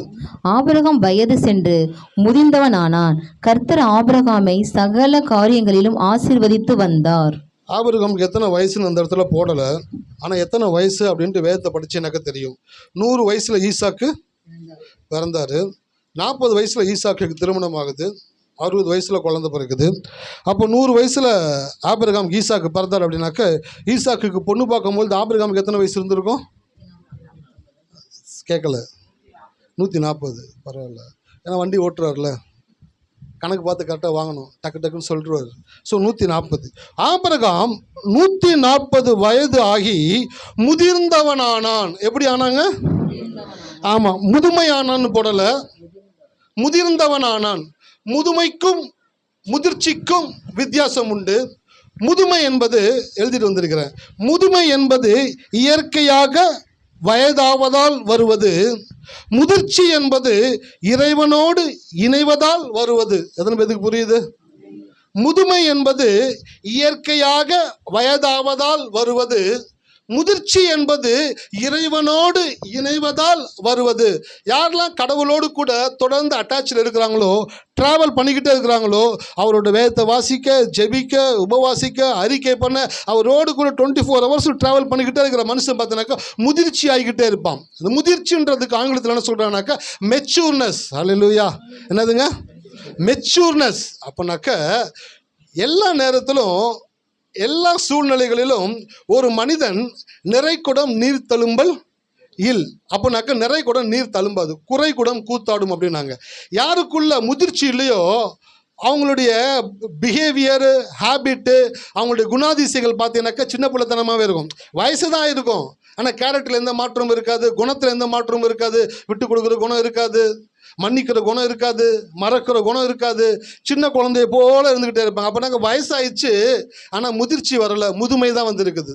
முதிர்ச்சி என்ன பண்ணுனாக்க ஒவ்வொரு முறையும் ஒவ்வொரு காரியங்களையும் பார்க்கும் பொழுது தேவன் தனக்குள் வைத்த குணாதிசயங்களின் மூடாய் அவன் அதை பார்க்கக்கூடியவனாக இருக்கிறான். ஹல்லேலூயா. எத்தனை பேர் கவனிக்கிறீங்க? ஆமாம். கண்ணாடிக்கு முன்னாடி போய் நின்னீங்கன்னா அந்த கண்ணாடி எதை காட்டும்? முன்னாடி யார் நிற்கிறாங்களோ அவங்க எப்படி இருக்கிறாங்க, என்ன ட்ரெஸ்ஸு போட்டிருக்காங்க, எப்படி தலைவாரி இருக்கிறாங்க, டிட்டோவாக அவங்கள அப்படியே காட்டும். சில பேர் நான் சொல்லி கேட்டிருக்கேன், என்ன சொல்லுவாங்கனாக்கா, சார் நான் கண்ணாடி மாதிரி சார், தட்டினா உடஞ்சிருவீங்களா சார்? அப்படி சொல்ல வரல சார். கண்ணாடி மாதிரினாக்கா என்கிட்ட அன்பாக இருந்தால் அன்பாக இருப்பேன், என்கிட்ட கோபப்பட்டேன்னா கோபப்படுவேன் சார். பயங்கரமாக கோவம் வந்துடும். பார்த்தீங்கன்னாக்கா பழியாக வந்துடும். என்கிட்ட எப்படி நடக்கிறாங்களோ நானும் அப்படி தான் நடப்பேன். கண்ணாடி மாதிரி சார். அப்புறம் என்னதுங்க? மற்றவர்கள் எதை பிரதிபலிக்கிறார்களோ அதையே நானும் பிரதிபலிப்பேன். அவங்க யாருனாக்க உலகத்தான். கடவுளுடைய பிள்ளைங்க யாருனாக்க மற்றவங்க பிரதிபலிக்கிறது திருப்பி பிரதிபலிக்கிறவங்க கடவுளுடைய பிள்ளை கிடையாது. மற்றவர்கள் என்னதான் பிரதிபலித்தாலும் தேவன் உங்களுக்குள் வைத்த நல்ல குணங்களை பிரதிபலிக்கிறவர்கள் தான் தேவனுடைய பிள்ளைகளாக இருக்கிறார்கள். ஹல்லேலூயா. எத்தனை பேருக்கு புரியுது? மற்றவன் என்ன செய்கிறானோ அதையே நானும் செய்வேன் அப்படின்னாக்கா நீங்கள் கிறிஸ்தவர்கள் கிடையாது. மற்றவன் என்ன பண்ணினாலும் பரவாயில்ல, நான் இதை தான் பண்ணுவேன், நான் இப்படி தான் இருப்பேன், நான் இதை தான் செய்வேன்னு சொல்லி தன்னை வெளிப்படுத்துகிறான். பார்த்தீங்களா? அவன் தான் முதிர்ச்சி அடைந்த ஒரு கிறிஸ்தவனாக இருக்கிறான். தமிழில் ஒரு வார்த்தை சொல்லுவாங்க, கெட்டாலும் மேன்மக்கள் மேன்மக்களே, சங்கு சுட்டாலும் கேட்கல சொல்லுங்க வெண்மை. படித்தது இல்லையா நீங்கள்? கெட்டாலும் மேன்மக்கள் மேன்மக்கள் அப்படின்னாக்க நல்லா வாழ்ந்த ஒருத்தன் ஏதோ ஒரு வாழ்க்கையில் நொந்து போய் நொடிஞ்சு போய் நஷ்டமாகி கீழே வந்துட்டான். கீழே வந்து சாப்பாட்டுக்கு வழி இல்லை. சாப்பாட்டுக்கு வழி இல்லாத பொழுது கூட திருடி சம்பாதிக்கணும், ஏமாற்றி சம்பாதிக்கணும், ஒரு விஷயத்தை வந்து ஒருத்தர் வந்து அபகரிக்கணும் அப்படின்ற என்ன அவனுக்குள்ளே வரவே வராது. பாருங்களேன். ஏன் தெரியுங்களா? இப்போ அவன் நிலைமை கீழே வந்துருச்சுல, ஏதாச்சும் ஒன்று பொய்ய சொல்லி பொருட்ட சொல்லி ஏமாற்றி சம்பாரித்து சாப்பிட்டு போகலாமே, ஆனால் பண்ண மாட்டான். ஏன் பண்ண மாட்டான்? அவன் ஒரு காலத்தில் நல்லா வாழ்ந்தவன், அவன் பல தலைமுறைகள் நல்லா வாழ்ந்தபடினாலே அவன் கீழே போய் இன்னொருத்தனை ஏமாற்றி சம்பாதிக்கிறதுக்கு அவன் மனசு வரவே வராது. அதனால தான் கெட்டாலும் மேன்மக்கள் மேன்மக்களே, சங்கு சுட்டாலும் வெண்மை தரும். எந்த ஒரு பொருளை சுட்டிங்கனாலும் அதனுடைய நிறம் என்ன ஆயிருங்க? ஆனால் சங்கை மட்டும் சுட்ட என்ன வந்துடுறீங்களா, இன்னும் பிரைட் ஆகிக்கிட்டே இருக்கும். அப்போ ஒரு மேன்மையுள்ள மனிதனை ஒரு சங்கோடு கூட ஒப்பிடுகிறார்கள். அப்போனாக்க என்னதான் என்னை போட்டு பொசுக்குனாலும் நீங்கள் பொசுக்கிற அந்த ஆஷா கருப்பை நான் பிரதிபலிக்க மாட்டேன். எனக்குள்ளே இருக்கிற ஒரிஜினல் குணாதிசயம் என்னமோ அதை நான் வெளிப்படுத்தக்கூடியவனாக இருக்கிறேன். ஹல்லேலூயா. உங்களுடைய ரியல்னஸ் தான் உங்களுடைய சிக்னேச்சர். எத்தனை பேர் கவனிக்கிறீங்க? எத்தனை பேர் கையெழுத்து போடுவீங்க? ஆமாம், எங்கள் வீட்டில் வந்து பார்த்தீங்கன்னா நிறைய கையெழுத்து போட்டிருக்கோம், புக்கில் நோட்டில்னு. என் மனைவி எங்கே பார்த்தா கையெழுத்து போட்டுன்னு இருப்பாங்க. நான் கேட்பேன், எதுக்குமா சும்மா கையெழுத்து போட்டுன்னு இருக்கிற? ஒரு நாள் என் கையெழுத்துக்காக நிறைய பேர் வெயிட் பண்ணுவாங்க. எங்கள் அப்பா என்ன தான் அப்படி ஆக போகிறீங்க? நான் ஒரு தேவனுடைய மனுஷனா, தேவனுடைய மனுஷியா, ஒரு உயர்ந்த ஸ்தானத்தில் உயர்ந்த இடத்துல வரும்பொழுது அன்றைக்கி நான் கையெழுத்து போடும்போது சரியாக கையெழுத்து போடலனாக்கா இன்றைக்கி என்ன கையெழுத்து போட்டு பழகிக்கிட்டே இருக்கிற அப்படின்னு சொல்லுவாங்க. அப்போ உங்களோட ரியல்னஸ் தான் உங்களுடைய சிக்னேச்சர். உங்களோட ரியல்னஸ் தான் உங்களுடைய சிக்னேச்சர். அப்படின்னாக்க மற்றவன் என்ன செய்கிறானோ திருப்பி அதை செஞ்சீங்கன்னாக்கா நீங்கள் சிக்னேச்சர் கிடையாது. நீங்கள் என்னங்க போலி கையெழுத்து, அவங்க போட்டாங்கட்டு நீங்களும் போலி கையெழுத்து போடுறது. உங்கள் சிக்னேச்சர் என்ன அப்படின்னாக்க மற்றவன் எதை பண்ணாலும் நான் எப்படி இருப்பேன் அப்படின்னாக்க நான் என்ன தனித்துவம் உள்ளவனை என்னை கடவுள் படைத்திருக்கிறாரோ அப்படியா நான் என்னை வெளிப்படுத்தக்கூடியவனாக இருக்கிறேன். ஹல்லேலூயா. பாருங்கள், இதெல்லாம் கடவுள் கவனிக்கிறார். இதெல்லாம் உங்கள் வாழ்க்கையில் தேவன் ரசிக்கக்கூடியவராக இருக்கிறாரு. ஒருத்தவங்க உங்ககிட்ட வந்துட்டு நீங்கள் செய்யாத தவறுக்கு உங்களை குறித்து கண்ணா பின்னான்னு பேசிக்கிட்டு இருக்கும் பொழுது நீங்கள் அமைதியாக இருந்து அந்த இடத்த நீங்கள் டீல் பண்ணுற அந்த விதத்தை கடவுள் ரசிக்கக்கூடியவராக இருக்கிறாரு. உங்களுடைய முதிர்ச்சியை கடவுள் விரும்புகிறாரு. பல இடங்களில் வேதத்தில் வாசிச்சு பாருங்கள், பல இடங்களில் இக்கட்டான நேரத்தில் ரொம்ப கஷ்டமான சூழ்நிலையில் தேவ மனிதர்கள் எப்படி காரியங்களை அணுகினார்கள் என்பதை தேவன் கவனிக்கக்கூடியவராக இருந்தார். உங்கள் லைஃப்லையும் உங்களை தேவன் கவனித்து கொண்டு இருக்கிறார். நீங்கள் மற்றவங்க என்ன செய்கிறாங்களோ அதை செய்கிற ஜனம் நீங்கள் கிடையாது. மற்றவங்க என்ன செஞ்சாலும் நீங்கள் தேவனுடைய குணத்தை வெளிப்படுத்தக்கூடியவர்களாக இருக்கிறீர்கள். அப்போ முதுமை என்பது வயதாவதினால் வருவது, முதிர்ச்சி என்பது இறைவனோடு இணைவதால். அப்போ ஆபிரகாம் என்ன ஆனார்? ஆபிரகாம் வயது சென்று முதிர்ந்தவனானான். அப்படின்னாக்க கண்ணு கொஞ்சம் மங்களாகி கை கால் தளர்ந்து போய் நடக்க முடியாமல் 2 பேர் கையை போட்டு தூக்கிட்டு போயிட்டு சேரில் உட்கார வச்சுக்கிட்டு அந்த மாதிரி சீன் கொண்டு போயிடக்கூடாது. ஆபிரகாம் வயது சென்றாலும் அவன் முதிர்ந்தவனாக இருந்தான். முதிர்ந்தவன் அப்படின்னாக்க கடவுளோடு கூட ஒரு ரிலேஷன்ஷிப்பில் இருந்து கொண்டே இருந்தான். எத்தனை பேர் கடவுளுடைய ரிலேஷன்ஷிப்பில் இருக்கிறீங்க? ஹல்லேலூயா. கடவுளுடைய ரிலேஷன்ஷிப்பில் இருக்கிறனால தான் ஞாயிற்றுக்கிழமை மாலை வேளையில் எங்கே வந்து உட்காந்துருக்கீங்க? கடவுளுடைய ஆலயத்தில் இருந்து உட்காந்துருக்கீங்க. இது எதை காட்டுது தெரியுங்களா? நீங்கள் கடவுளோடு கூட எவ்வளோ ரிலேஷன்ஷிப்பில் இருக்கிறீங்கன்றதை காட்டுது. கடவுள் கூட ரிலேஷன்ஷிப் இல்லைன்னு வச்சுக்கோங்களேன், காலையில் தானே கோயிலுக்கு போகணும், சாயந்தரமும் போகணுமா, சரி வீட்டிலேருந்து என்ன பண்ணுவீங்க? எப்படியோ நேரம் போயிடும். ஆனால் நீங்கள் ஆலயத்திலிருந்து உட்காந்து கடவுளுடைய வார்த்தையை கேட்க ஆரம்பிச்சிங்கனாக்க தேவன் உங்களை டியூன் பண்ணக்கூடியவராக இருக்கிறார். ஹல்லேலூயா. எத்தனை பேர் இருக்கீங்க? அப்போ ஆபிரகாம் வயது சென்று முதுமையானானா முதிர்ந்தவனானா? முதிர்ந்தவனானான். முதிர்ந்தது அப்படின்ற வார்த்தைக்கு என்ன அர்த்தம்னாக்க மெச்சூர்னஸ். மெச்சூர்னஸ்ன்றது என்னன்னாக்க கடவுளோடு கூட இணைப்பில் இருப்பதினால் ஒரு மனிதனுக்குள் வரக்கூடிய குணமாற்றம், மனமாற்றம், ஹேபிட்டு, பிஹேவியரு எல்லாவற்றிலும் ஒரு மாற்றத்தை உண்டாக்கக்கூடியது தான் அந்த முதிர்ச்சி. அந்த வசனம் அதோட முடிச்சிருந்தா பரவாயில்ல. அடுத்து என்ன சொல்றாரு பாருங்க, ஆபிரகாம் வயது சென்று முதிர்ந்தவனானான், கர்த்தர் ஆபிரகாமை சகல காரியங்களிலும் வாட்டி வதைத்தார். ஆபிரகாமை சகல காரியங்களிலும் ஆசீர்வதித்து வந்தார். சார், உங்க வாழ்க்கையில எப்போ சகல காரியத்திலும் ஆசீர்வாதம் வரும் தெரியுங்களா? எப்போ நீங்கள் முதிர்ச்சி அடைகிறீங்களோ, எப்போ நீங்கள் கடவுளோடு கூட நல்ல உறவில் இருக்கீங்களோ, எப்போ நீங்கள் கடவுளை புரிஞ்சுக்கிறீங்களோ, எப்போ கடவுளை உங்களுக்குள்ளேருந்து வெளிப்படுத்த ஆரம்பிக்கிறீங்களோ, அப்போ தான் தேவன் உங்களை சகல காரியங்களிலும் ஆசீர்வதிக்க கூடியவராக இருக்கிறார். இந்த சகல காரியங்களிலும் ஆசீர்வதித்து வந்தார் அப்படின்ற வார்த்தைக்கு என்ன கொடுக்குறாங்கனாக்க ஜீவன்ற வார்த்தையை சொல்கிறாங்க. மரணம் என்பது எல்லா விதமான தீமைக்குமான ஒரு சொல் மரணம். ஜீவன் என்பது எல்லா நன்மைகளையும் குறிக்கக்கூடிய வார்த்தை தான் ஜீவன். அப்ப கடவுள் ஆபிரகாமை சகல காரியத்திலும் ஆசீர்வதித்து வந்தார். சுகம், பலன், ஆரோக்கியம், ஜீவன், தீர்க்காயுசு, எதிரிகள் இல்லாத ஒரு வாழ்க்கை, சமாதானம் உள்ள ஒரு வாழ்க்கை, மகிழ்ச்சியான ஒரு வாழ்க்கை, மன நிறைவு உள்ள ஒரு வாழ்க்கை, தெய்வ பக்தி உள்ள ஒரு வாழ்க்கை, தேவனோடு தொடர்பில் இருக்கக்கூடிய ஒரு வாழ்க்கை, எல்லாவற்றையும் தேவன் ஆபிரகாமுக்கு கொடுத்திருந்தார். அதான் வேதம் சொல்லுகிறது, ஆபிரகாமை தேவன் சகல காரியத்திலும் ஆசீர்வதித்து வந்தார். உங்கள் லைஃப்பில் எப்போ உங்களுடைய வாழ்க்கையில் சகல காரியத்திலும் ஆசீர்வாதம் உண்டாகும் என்றால் நீங்கள் எப்பொழுது முதிர்ச்சி அடைகிறீர்களோ, முதுமை அடைவதல்ல முதிர்ச்சி அடைவது. ஹல்லேலூயா. எல்லாரும் சொல்லுங்களேன், முதுமை அடைவது அல்ல முதிர்ச்சி அடைவது. கடவுளை எனக்குள்ளிருந்து வெளிப்படுத்துவது. அந்த இடத்துக்கு நீங்கள் வந்துட்டீங்கன்னாக்க ஆசீர்வாதம் உங்களை தேடி வரும் சார். ஆசீர்வாதம் வந்து உங்கள் கதவை தட்டும் சார். ஆசீர்வாதத்தை நீங்கள் தேடி போக வேண்டியதில்லை சார். ஆசீர்வாதத்தை உங்களுக்காக தேவன் பிளான் பண்ணக்கூடியவராக இருக்கிறார். ஸோ முதல் வசனத்தில் வாசித்தோம், ஆபிரகாம் வயது சென்று முதிர்ந்தவனானான், கர்த்தர் ஆபிரகாமை சகல காரியங்களிலும் ஆசீர்வதித்து வந்தார். அப்படி அடுத்து 2வது வசனத்தை வாசிங்க. அப்பொழுது ஆபிரகாம் தம் வீட்டில் உள்ளவர்களில் வயதில் மூத்தவனும் தனக்கு உண்டான எல்லாவற்றிற்கும் அதிகாரியுமாகிய தன் ஊழியக்காரனை நோக்கி, நான் குடியிருக்கிற கானானியருடைய குமாரத்திகளில் நீ என் குமாரனுக்கு பெண் கொள்ளாமல் நீ என் தேசத்துக்கும் என் இனத்தாரிடத்துக்கும் போய் என் குமாரனாய ஈசாக்கு பெண் கொள்வேன் என்று வானத்துக்கும் தேவனும் பூமிக்கு தேவனுமாகிய கர்த்தர் பேரில் எனக்கு ஆணையிட்டு கொடுக்கும்படிக்கு நீ உன் கையை என் தொடையின் கீழ் வை என்றான். அதற்கு அந்த ஊழியக்காரன், அவ்விடத்து பெண் என் பின்னே இந்த தேசத்துக்கு வர மனதில்லாது இருந்தார், நீர் விட்டு வந்த தேசத்துக்கு தானே உம்முடைய குமாரனை மறுபடியும் அழைத்து போக வேண்டுமோ என்று கேட்டான். அதற்கு ஆபிரகாம், நீ என் குமாரனை மறுபடியும் அங்கே அழைத்து கொண்டு போகாதபடி எச்சரிக்கையாயிரு. என்னை என் தகப்பன் வீட்டில் உள்ள என் இனத்தார் இருக்கிற தேசத்திலிருந்து அழைத்து வந்தவரும் உன் சந்ததிக்கு இந்த தேசத்தை தருவேன் என்று எனக்கு சொல்லி ஆணையிட்டவருமான வானத்துக்கு தேவனாகிய கர்த்தர், நீ அங்கே இருந்து என் குமாரனுக்கு ஒரு பெண்ணை கொண்டு வரும்படிக்கு தம்முடைய தூதரை உனக்கு முன்பாக அனுப்புவார். போதும். ஹல்லேலூயா. எத்தனை பேர் வசனத்தை கவனிச்சிங்க? அப்பா தன்னுடைய பையனுக்கு பொண்ணு பார்க்கணுன்றதுக்காக தன் வீட்டில் வயதான ஒரு மனிதன் இருக்கிறார். அவர் பேர் என்னங்க? எலியேசர். அந்த நாட்களில் அந்த கலாச்சாரத்தில் வந்துட்டு ஓனர் வந்து பக்கத்தில் ஒரு ஆளை வச்சுருப்பார். நம்பிக்கைக்குரிய ஒரு ஆள், காசு பணத்துக்கு விலை போகாத ஆள், நம்பிக்கை உள்ள ஆள், உண்மை உள்ள ஒரு ஆள், எஜமானனுக்காக எதையும் செய்யக்கூடிய ஒரு நபர். அப்படிப்பட்ட நபரை ஜல்லடை போட்டு தேர்ந்தெடுத்து அவனை எப்பயுமே பக்கத்தில் வச்சுருப்பாங்களாம். நல்லது கெட்டது அவங்கள்ட்ட டிஸ்கஸ் பண்ணுவாங்க.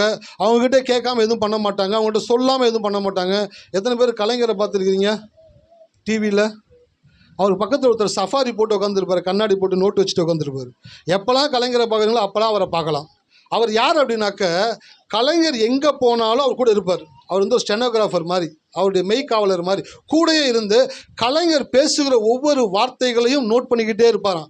அங்கே மேடையில் பேசி முடிச்சிட்டாரு, ஒரு பத்திரிக்கை பேசி முடிச்சிட்டாரு அப்படின்னாக்க வீட்டுக்கு வந்தோடனே சம்மரைஸ் பண்ணுவார். ஐயா, நீங்கள் இந்த இடத்துல இது சொல்லியிருக்கீங்க, இந்த இடத்துல ஒரு சின்ன ஒரு திருத்தம், இந்த இடத்துல ஒரு பிழை, இதை மாற்றிக்கிங்க, இதை செஞ்சுக்கிங்க, நெக்ஸ்ட் டைம் இதை பேசும்போது பேசிக்கிங்க, ஓகே. அடுத்த முறை ஒரு இடத்துக்கு பேச போகிறாரு பார்த்தீங்களா, அப்போது இதுக்கு முன்னாடி என்ன பேசணும்னு டேட்டா ஃபுல்லாக அவர் கையில் வச்சுருப்பாராம். என்னெல்லாம் பண்ணாரோ எல்லாம் வச்சுருந்துட்டு அவரோடு கூட ட்ராவல் பண்ணிக்கிட்டே இருப்பாராம். கலைஞர் போனதுக்கப்புறம் அவரை பார்க்கவே முடியல. கலைஞருக்கு முன்னாடி இறந்துட்டாரா, கலைஞருக்கு பின்னாடி இறந்துட்டாரான்னு தெரியல. அவர் இருக்கிற வரைக்கும் அவர் இமேஜ் இருந்துக்கிட்டே இருந்துச்சு. ஹல்லேலூயா. எப்போல்லாம் பேப்பரில் கலைஞரை பார்க்குறீங்களோ பக்கத்தில் அவரை பார்க்கலாம், கூடவே இருப்பார். அப்படி ஆபிரகாம் கூடவே ஒருத்தர் இருந்தார். யாருங்க அவர் பேர்? எலியேசர். இந்த எலியேசர் வயதில் மூத்தவராக இருந்தார். ஆபிரகாம் வீட்டில் எல்லா காரியங்களும் கவனித்து கொண்டு இருந்தார். அவரை கூப்பிட்டு ஒரு முக்கியமான ஒரு பொறுப்பை கொடுக்குறாரு. பையனுக்கு பொண்ணு பார்க்குறோம். பொண்ணு பார்க்கறதுக்கு சொல்கிறாரு. காமா சோமான ஏதாச்சும் ஒன்று கூட்டிகிட்டு வந்துடக்கூடாது எலியேசர், இந்த ஊரில் பொண்ணு பார்க்காத. ஐயா, என்னையா குண்டு தூக்கி போடுறீங்க? 1000 கிலோமீட்டர் தள்ளி இருக்குது அவங்க சொந்த ஊர். எத்தனை கிலோமீட்டருங்க? 1000 கிலோமீட்டர் தள்ளி போய் பொண்ணு பார்க்குறாருனாக்க யோசிச்சு பாருங்க. எலியேசர் ஆபிரகாம் சொல்கிறாரு, இந்த ஊரில் பார்க்காத, இந்த நாட்டில் பார்க்காத, என் சொந்த ஊருக்கு போயிடு, என் இனத்தார் இருக்கிற இடத்துக்கு போயிடு, என் தகப்பன் வாழ்ந்த இடத்துக்கு போயிடு. அங்கே போயிட்டு என் பையனுக்கு எங்கள் சொந்தக்காரங்க மத்தியில் ஒரு பொண்ணை எனக்கு கொண்டு வா, என் பையனுக்கு கொண்டு வா அப்படின்ட்டு அவங்ககிட்ட ஒரு முக்கியமான ஒரு ரெஸ்பான்சிபிலிட்டியை கொடுக்குறாரு, ஒரு முக்கியமான ஒரு வேலையை கொடுக்குறாரு. இந்த வேலையை எடுத்துகிட்டு போகிறவர் கூட 10 ஒட்டகங்களை கூப்பிட்டு போகிறார். எத்தனை ஒட்டகங்க? 10 ஒட்டகங்களை. ஏன் 10 ஒட்டகங்களை கூட்டு போகிறாருனாக்க, 1000 கிலோமீட்டர் கிட்ட ட்ராவல் பண்ண வேண்டியது இருக்குது. பாலைவனத்தில், வனாந்தரத்தில், மலையில் பல இடங்களுக்கு போக வேண்டியது இருக்குது. அந்த இடங்களுக்கு போக வேண்டிய உணவுப் பொருட்கள் எல்லாவற்றையும் ஏற்றிக்கொண்டு, தண்ணீரை ஏற்றிக்கொண்டு பிரயாணப்பட்டு போகிறாங்க. காடு மேடு மலை பல நாட்கள் கடந்து அந்த ஊருக்கு போய் ரீச் ஆகணும். போகும்பொழுது அவர் சொல்கிறாரு, ஆபிரகாம் சொல்கிறாரு, நீ போ. அது ஒரு வார்த்தை மட்டும் கவனிங்க, தம்முடைய தூதனை உனக்கு முன்பாக. என்ன சார், பொண்ணு பார்க்கறதுக்காக தூதனை அனுப்புவாருன்னு சொல்கிறீங்க? இதெல்லாம் விளையாட்டாக இருக்குதே. தேவ தூதர்களுக்கு எவ்வளோ பெரிய ரெஸ்பான்சிபிலிட்டி இருக்குது, எவ்வளோ பெரிய வேலைகள் இருக்குது. ஆபிரகாமுடைய பையனுக்கு பொண்ணு பார்க்க போகிற எலியேசருக்கு உதவி பண்ணுறதுக்காக கடவுள் தன்னுடைய தூதனை அனுப்புவாரா? என்னைக்காச்சும் யோசிச்சிருக்கீங்களா யாராச்சும்? ஹல்லேலூயா. யாராச்சும் யோசிச்சிருக்கீங்களா அந்த மாதிரி? நான் படிக்கும்போது யோசித்தேன். நான் சார் பொண்ணு பார்க்க போகிறதுக்கு கடவுள் தூதன் அனுப்புவார், எல்லா வேலையும் செய்வார் அப்படின்னாக்க என்ன ஆபிரகாம் சொல்கிறார் அப்படின்னாக்க ஏதோ குருட்டாம்போக்கில் பேசலை, ஏதோ வாய்க்கு வந்ததை பேசலை. ஆபிரகாம் தேவனை சீரியஸாக பார்த்தார். ஹல்லேலூயா. எத்தனை பேர் இருக்கீங்க? ஆபிரகாம் தேவனை சீரியஸாக பார்த்தார். தேவன் மேல் ஆணையிட்டு சொல்லுகிற வார்த்தைகளையும் ஆபிரகாம் சீரியஸாக பார்த்தார். கடவுளை சாட்சியாய் வைத்து பேசுகிற வார்த்தைகளை மனிதர்கள் சீரியஸாக எடுக்கும் பொழுதுதான் அதனுடைய பலன் அவர்களுக்கு உண்டாகக்கூடியதாக. திருமணத்தின் போது கணவன் மனைவியுடைய கையை பிடிச்சு இணைச்சு ஊழியக்காரர் சொல்றாரு, நீங்கள் இனிமேல் தனித்தனி ஆள் கிடையாது, 2 பேரும் கிடையாது, உங்களோடு கூட 3வது ஒரு நபர் வருகிறாரு. அந்த தேவன் உங்களோடு கூட இருக்கிறபடினாலே முப்பரி நூல் சீக்கிரம் அறாது. ஸோ 2 பேரை கிடையாது, உங்க கூட கடவுள் இருக்கிறாரு, உங்களோடு கூட கடவுள் இருக்கிறபடினாலே கடவுள் சாட்சியாக இருக்கிறாரு அப்படின்றத சொல்லும் பொழுது ஊழியக்காரர் அந்த பெண்ணும் அந்த பையனும் அந்த இடத்துல நிற்கும் பொழுது அந்த தெய்வ பயத்தோடு கூட எங்களோடு கூட கடவுள் வருகிறபடினாலே எங்களை வாழ்க்கை முழுவதும் தேவன் எங்களோடு கூட இருந்து எங்களை அற்புதமாய் நடத்தக்கூடியவராக இருக்கிறபடினாலே எங்கள் வாழ்க்கையில் ஒரு தீங்கும் வராது. அல்லேலூயா. அதுதான் சார் சீரியஸ்னஸ். அந்த சீரியஸ்னஸ் கூட யார் வாழ்றாங்களோ அவங்க வாழ்க்கையில் சிறப்பாக இருந்து கொண்டே இருப்பார்கள். ஆபிரகாம் சொல்றார் எலிசட்ட, என் பையனுக்கு பொண்ணு பாரு, 1000 கிலோமீட்டர் தள்ளி போய் பாரு, அந்த இடத்துல நீ போய் பொண்ணை பார்க்கறதுக்கு ஒரு விஷயம் சொல்றேன், கடவுள் தம்முடைய தூதனை உனக்கு முன்பாக அனுப்பி காரியங்களை எல்லாம் வாய்க்க செய்வார். ஹல்லேலூயா. எத்தனை பேர் நீங்க இந்த மாதிரி பேசியிருக்கீங்க உங்க லைஃப்ல? போ, கடவுளுடைய தூதன் கூட வருவார், உனக்கு எல்லாவற்றையும் ஏற்படுத்தி கொடுப்பாரு. அப்படின்னாக்கா நம்ம சொன்னால் தூதர்கள் வருவாங்களா? தூதர்கள்னா அப்படிப்பட்ட நம்ம வார்த்தைக்கு கேட்டு செயல்படக்கூடியவங்களா இருக்கிறாங்களா அப்படின்ட்டு எப்போ உங்களுக்கு சந்தேகம் வருதோ அப்போவே அந்த வார்த்தை வேலை செய்யாது. ஆனால் இயேசு சொன்னார், எவனாலும் இந்த மலையை பார்த்து நீ பேர்ந்த சமுத்திரத்தில் தள்ளுண்டு போ என்று சொல்லி தான் சொன்னபடியே நடக்கும் என்று தன் இருதயத்திலே சந்தேகப்படாமல் விசுவாசித்தால் அவன் சொன்னபடியே. சார் சந்தேகன்றது வெளியில் தெரியாது சார், ஆனால் சந்தேகம் உங்கள் மனசோடு ஒட்டிக்கிட்டு இருக்கும். எப்போ உங்களுக்குள்ள சந்தேகம் வருதோ, சந்தேகம் வந்தோடனே நீங்கள் சொன்ன வேலை செய்யாது, நீங்கள் சொன்ன வார்த்தை வேலை செய்யாது. ஏன்? உங்கள் வாயிலிருந்து புறப்பட்ட வார்த்தைக்கும் உங்கள் மனதில் இருக்கக்கூடிய நம்பிக்கைக்கும் சந்தேகத்துக்கும் ஒரு தொடர்பை தேவன் வைத்திருக்கிறார். எத்தனை பேர் கவனிக்கிறீங்க? ரொம்ப முக்கியமான ஒரு சப்ஜெக்ட் பேசிக்கிட்டு இருக்கிறேன். உங்கள் வாயிலிருந்து புறப்படுகிற வார்த்தைக்கும் உங்கள் மனதில் இருக்கக்கூடிய நம்பிக்கைக்கும் சந்தேகத்திற்கும் தேவன் ஒரு தொடர்பை ஏற்படுத்தி இருக்கிறார். அதனால தான் இயேசு சொன்னார், சந்தேகப்படாமல் விசுவாசத்தோடு பேசுங்கள் என்று சொல்லுகிறார். அப்போ நீங்கள் கடவுளுடைய வார்த்தை பேசும் பொழுது சந்தேகப்படாம, ஒன்று கூட யோசிக்காம, கர்த்தர் கட்டாயமாக இதை செய்யக்கூடியவராக இருக்கிறார் என்று நீங்கள் சொல்லும் பொழுது அந்த சந்தேகம் இல்லாத அந்த விசுவாசம் நிறைந்த வார்த்தை உங்களுக்காய் வேலை செய்யக்கூடியதாக. வசந்த வேம வாசிங்க, டக்கு டக்குன்னு வேம கடந்து போகலாம். சில விஷயம் வசனங்கள் எடுத்துன்னு வந்திருக்கிறேன். எபிரேயர் 1:14.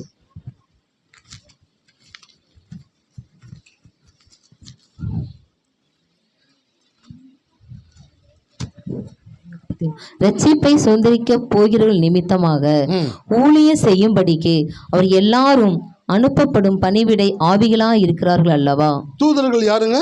பணிவிடை ஆவிகள். தூதர்களை வேதம் எப்படி சித்தரிக்குது அப்படின்னாக்கா, பணிவிடை ஆவிகள் அப்படின்னாக்க கடவுளுக்கும் கடவுளுடைய பிள்ளைகளுக்கும் கடவுள் சொல்லுவதையும் கடவுளை சாட்சியாய் வைத்து கடவுளுடைய பிள்ளைகள் சொல்வதையும் செய்யக்கூடிய ஒரு சர்வெண்டாக தேவன் தூதர்களை வைத்திருக்கிறார். ஹல்லேலூயா. எத்தனை பேர் கவனிக்கிறீங்க?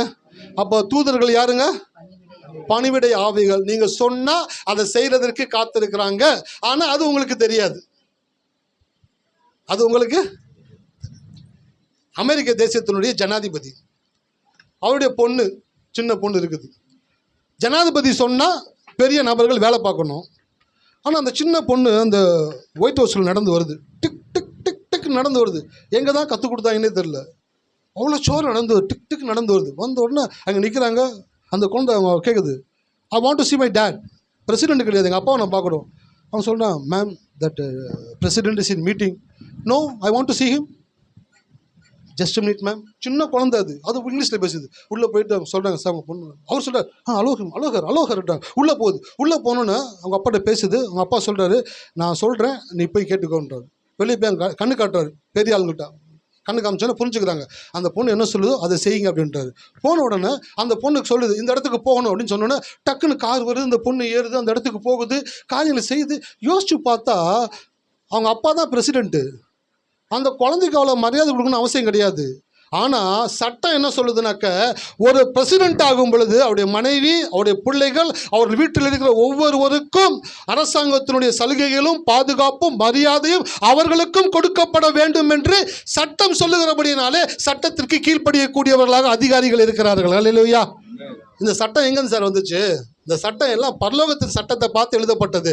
பரலோகத்தின் தேவன் தான் சொல்லும் பொழுது தூதர்கள் எப்படி வேலை செய்கிறார்களோ அப்படியே அவரை நம்புகிற விசுவாசிக்கிற பிள்ளைகளாகிய நீங்கள் பேசும் பொழுது உங்கள் வார்த்தைகளையும் கேட்டு தூதர்கள் வேலை செய்யும்படியாகத்தான் தேவன் தூதர்களை உருவாக்கி இருக்கிறார். ஹல்லேலூயா.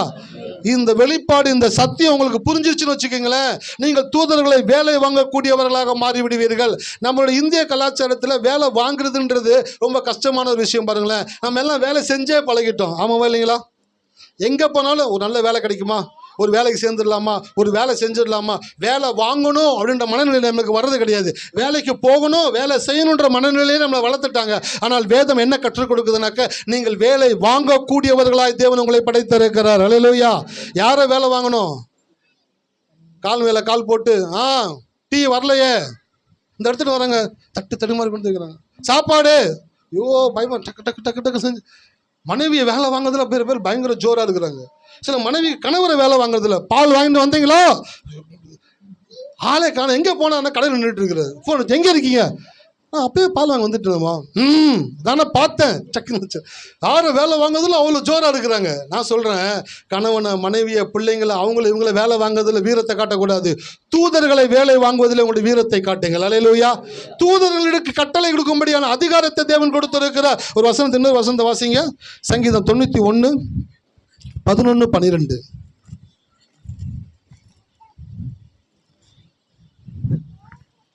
உன் வழியில் எல்லாம் உன்னை காக்கும்படி உனக்காக தம்முடைய தூதர்களுக்கு கட்டளையிடுவார். உன் பாதம் கல்லில் இடராதபடிக்கு அவர்கள் உன்னை தங்கள் கைகளில் ஏந்தி கொண்டு போவார்கள். ஆமென். ஹல்லேலூயா. தூதர்களுக்கு வேலை கடவுள் கொடுக்கிறாரு. என்ன வேலை கொடுக்கிறாரு பாருங்க. உன் வழிகளில் எல்லாம் உன்னை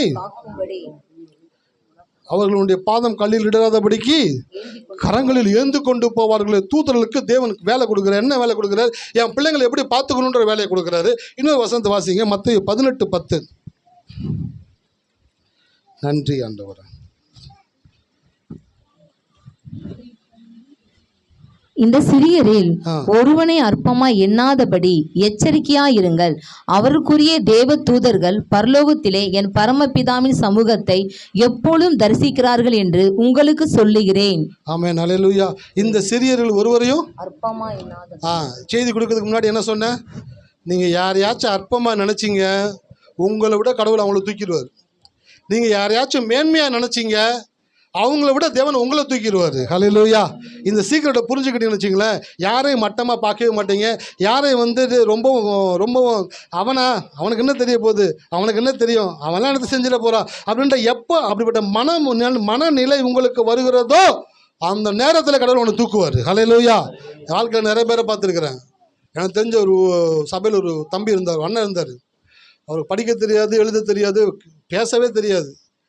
ஆனால் ஒன்று மட்டும் தெரியும், யாரையும் அற்பமாக நினைக்க மாட்டார், யாரையும் தரைக்குறைவாக பேச மாட்டார், எல்லாரையும் மதிப்பார், எல்லாருக்கும் கணம் கொடுத்தார், எப்போவுமே முழங்கால் நின்று ஜெபம் பண்ணிக்கிட்டே இருப்பார்.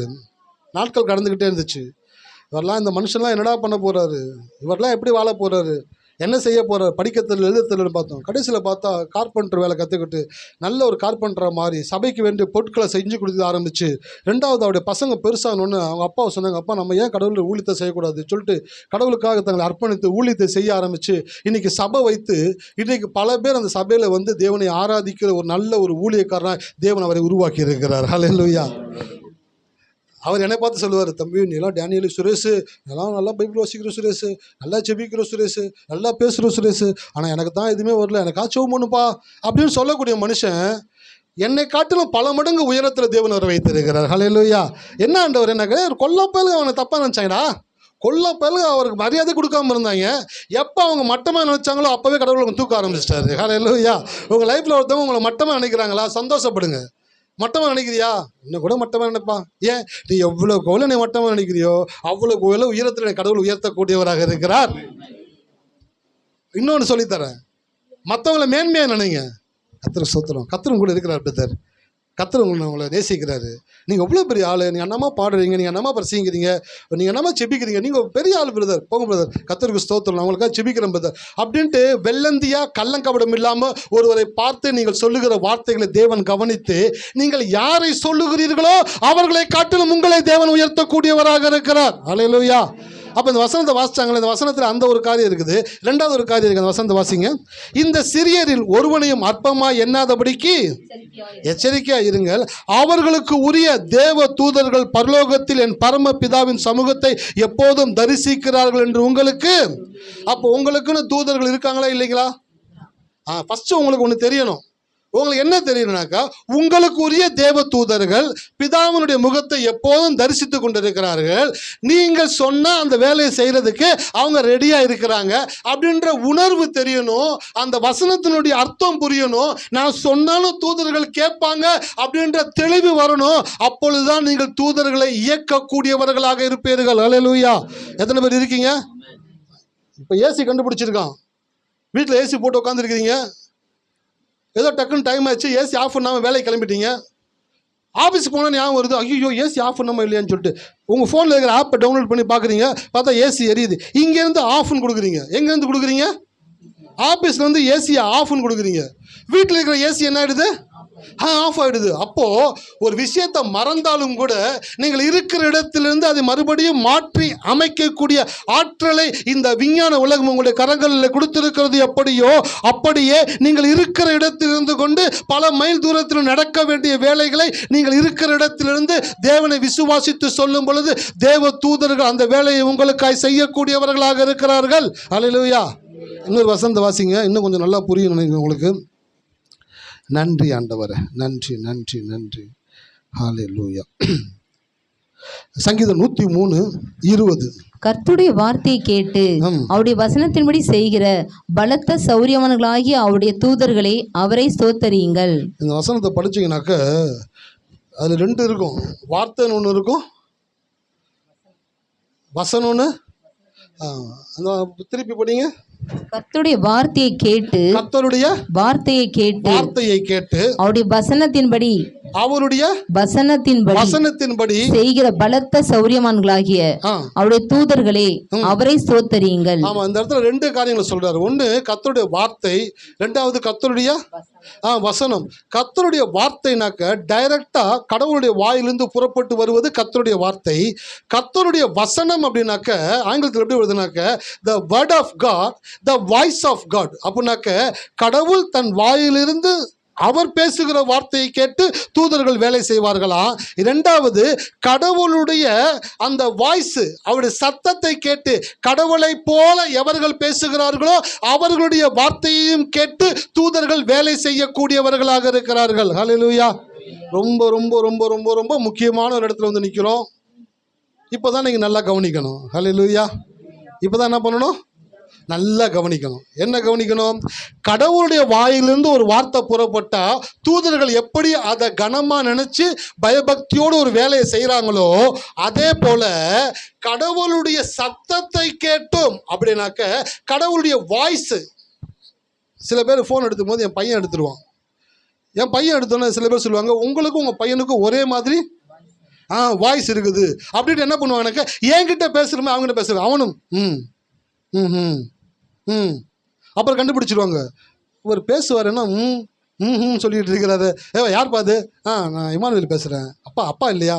அப்போது என் வாய்ஸும் என் பையனுடைய வாய்ஸும் சின்ன வயசில் மேட்ச் ஆகலை. என் பையனுடைய வாய்ஸ் என் வாய்ஸ் சின்ன வயசில் மேட்ச் ஆகலை. இப்போ என் பையன் வளர்ந்து வர என்னுடைய வாய்ஸை கேட்டு என்னுடைய சத்தத்தை கேட்டு என் கூடவே இருந்து ட்ராவல் பண்ணும் பொழுது ஆட்டோமேட்டிக்காக என்னோடக்குள்ளே ஜீனில் இருக்கக்கூடிய அந்த பிஹேவியர், அந்த கேரக்டர், அந்த வாய்ஸு ஆட்டோமேட்டிக்காக அவனுக்குள்ளே என்ன ஆகுதுங்க? டிரான்ஸ்ஃபர் ஆகுது. இப்போ வளர்ந்து வரும் பொழுது நான் பேசும் பொழுதும் அவன் பேசும் பொழுதும் ஒரே விதமான வாய்ஸ் டோன் வருகிறது போல எப்படி இருக்கிறதோ அப்படியே கடவுளுடைய வார்த்தையை கேட்டு தூதர்கள் வேலை செய்வாங்க. கடவுளுடைய சத்தத்தை கேட்டாலும் தூதர்கள் வேலை செய்வாங்க. கடவுளுடைய சத்தத்தை அவங்க கேட்கும் பொழுது தேவனுடைய வாய்ஸ் போல அவங்க வாய்ஸ் இருந்தா உங்க வாய்ஸுக்கு அவங்க கீழ்ப்படிவாங்க. எத்தனை பேருக்கு புரியுது? இப்போ வந்துட்டு வாய்ஸ் லாக் அப்படின்ட்டு ஒரு கொண்டு வந்துருக்காங்க ஃபோனில். நீங்கள் பேசுனீங்க மட்டும்தான் ஃபோன் ஓப்பனு ஆகும். ஆனால் வெளிநாட்டில் ஒருத்தர் கண்டுபிடிச்சிட்டான். என்ன கண்டுபிடிச்சிட்டானாக்க, வாய்ஸ் லாக் பண்ணி ஃபோன் இருந்தால் கூட நீங்கள் அந்த ஃபோனுக்கிட்ட ஒரு முறை பேசுனீங்கனாக்க ஏஐ மூலமாக அந்த ஃபோனுக்குள்ளே இருக்கிற வாய்ஸ் என்னென்னு ரெக்கக்னைசன் பண்ணி வெளியில் கொண்டு வந்து அதே வாய்ஸில் பேசக்கூடிய விதத்தில் உங்களுடைய டோனை மாற்றக்கூடிய டிவைஸை கண்டுபிடிச்சி இப்போ ஃபோனு வாய்ஸ் லாக் பண்ணியிருந்தாலும் அதே லாக்கில் இன்னொருத்தர் பேசினாலும் அந்த ஃபோன் திறக்கக்கூடியதாக இருக்குது. அந்த ஃபோனுக்கு தெரியாது டேனியல் தான் பேசுகிறான்னு தெரியாது. அந்த ஃபோனுக்கு ஒன்று தெரியும், இந்த வாய்ஸில், இந்த டெசிமலில், இந்த ஃப்ரீக்வன்சியில், இந்த டோனில் ஒரு சத்தம் கேட்டால் ஃபோன் அன்லாக் ஆகணும். ஹல்லேலூயா. எத்தனை பேருக்கு புரியுது? அப்போ அந்த ஒரு டிவைஸ்க்கு புரிஞ்சது எல்லாமே சத்தம் தான்.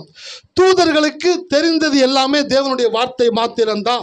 தேவனுடைய வார்த்தையை கேட்டு வேலை செய்கிற தூதர்கள் தேவனுடைய பிள்ளைகளாகிய உங்களுடைய சத்தமும் தேவனுடைய சத்தத்தை போல் இருக்கும் பொழுது உங்களுக்கும் அவர்கள் வேலை செய்யக்கூடியவர்களாக இருக்கிறார்கள். அதனால தான் இயேசு சொன்னார், சந்தேகப்படாமல் பேசு.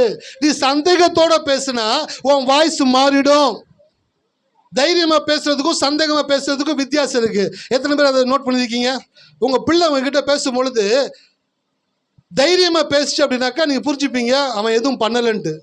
ஒரு மாதிரி பம்பி பேசணும் அப்படின்னா என்ன பண்ணிடுவீங்க? கண்டுபிடிச்சிடுவீங்க, இவ்வளோ ஏதோ பண்ணியிருக்குது, நம்மக்கிட்ட என்ன பண்ணுது, தயங்கி பேசிக்கிட்டு உண்மையை சொல்லு அப்போ நடக்கணும், டக்குன்னு அந்த வார்த்தையை சொல்ல ஆரம்பிச்சிடும். அப்போது ஒரு சத்தத்தை வைத்து தான் ஒரு மனிதன் சந்தேகத்தில் இருக்கிறானா அவன் விசுவாசத்தில் இருக்கிறானா என்று நாம் அறிந்து கொள்கிறது போல தான் இந்த உலகமும் தேவனால் படைக்கப்பட்ட காரியங்களும் தூதர்களும் தேவனுடைய சத்தத்தை போல உங்கள் சத்தம் இருக்கும் பொழுது உங்கள் சத்தத்திற்கு தூதர்கள் கீழ்ப்படிந்து வேலை செய்யக்கூடியவர்களாக இருக்கிறார்கள். ஹல்லேலூயா. சரி, உங்கள் சத்தத்தை எப்படி கடவுளுடைய சத்தத்தை போல மாற்ற முடியும்? எல்லாருக்கும் ஒவ்வொரு வாய்ஸ் இருக்குது, ஆமாவா இல்லைங்களா? பால்டாக் சொல்கிறாரு, கர்த்தர் நல்லவர் அப்படின்னு, ஒரு கிருபை என்றும் உள்ளது அப்படின்னு எக்ஸ்ட்ரா ஒரு வார்த்தையை சேர்த்து சொல்கிறாரு. அவருடைய வாய்ஸ் வேறு, என்னுடைய வாய்ஸ் வேறு. ஐயா இன்றைக்கி பாட்டு பாடிட்டு இருந்தார். மைக்கில் சவுண்ட் அதிகமாக வச்சாங்களா இல்லை ஐயா ஜோராக பாடினாரான்னு தெரில.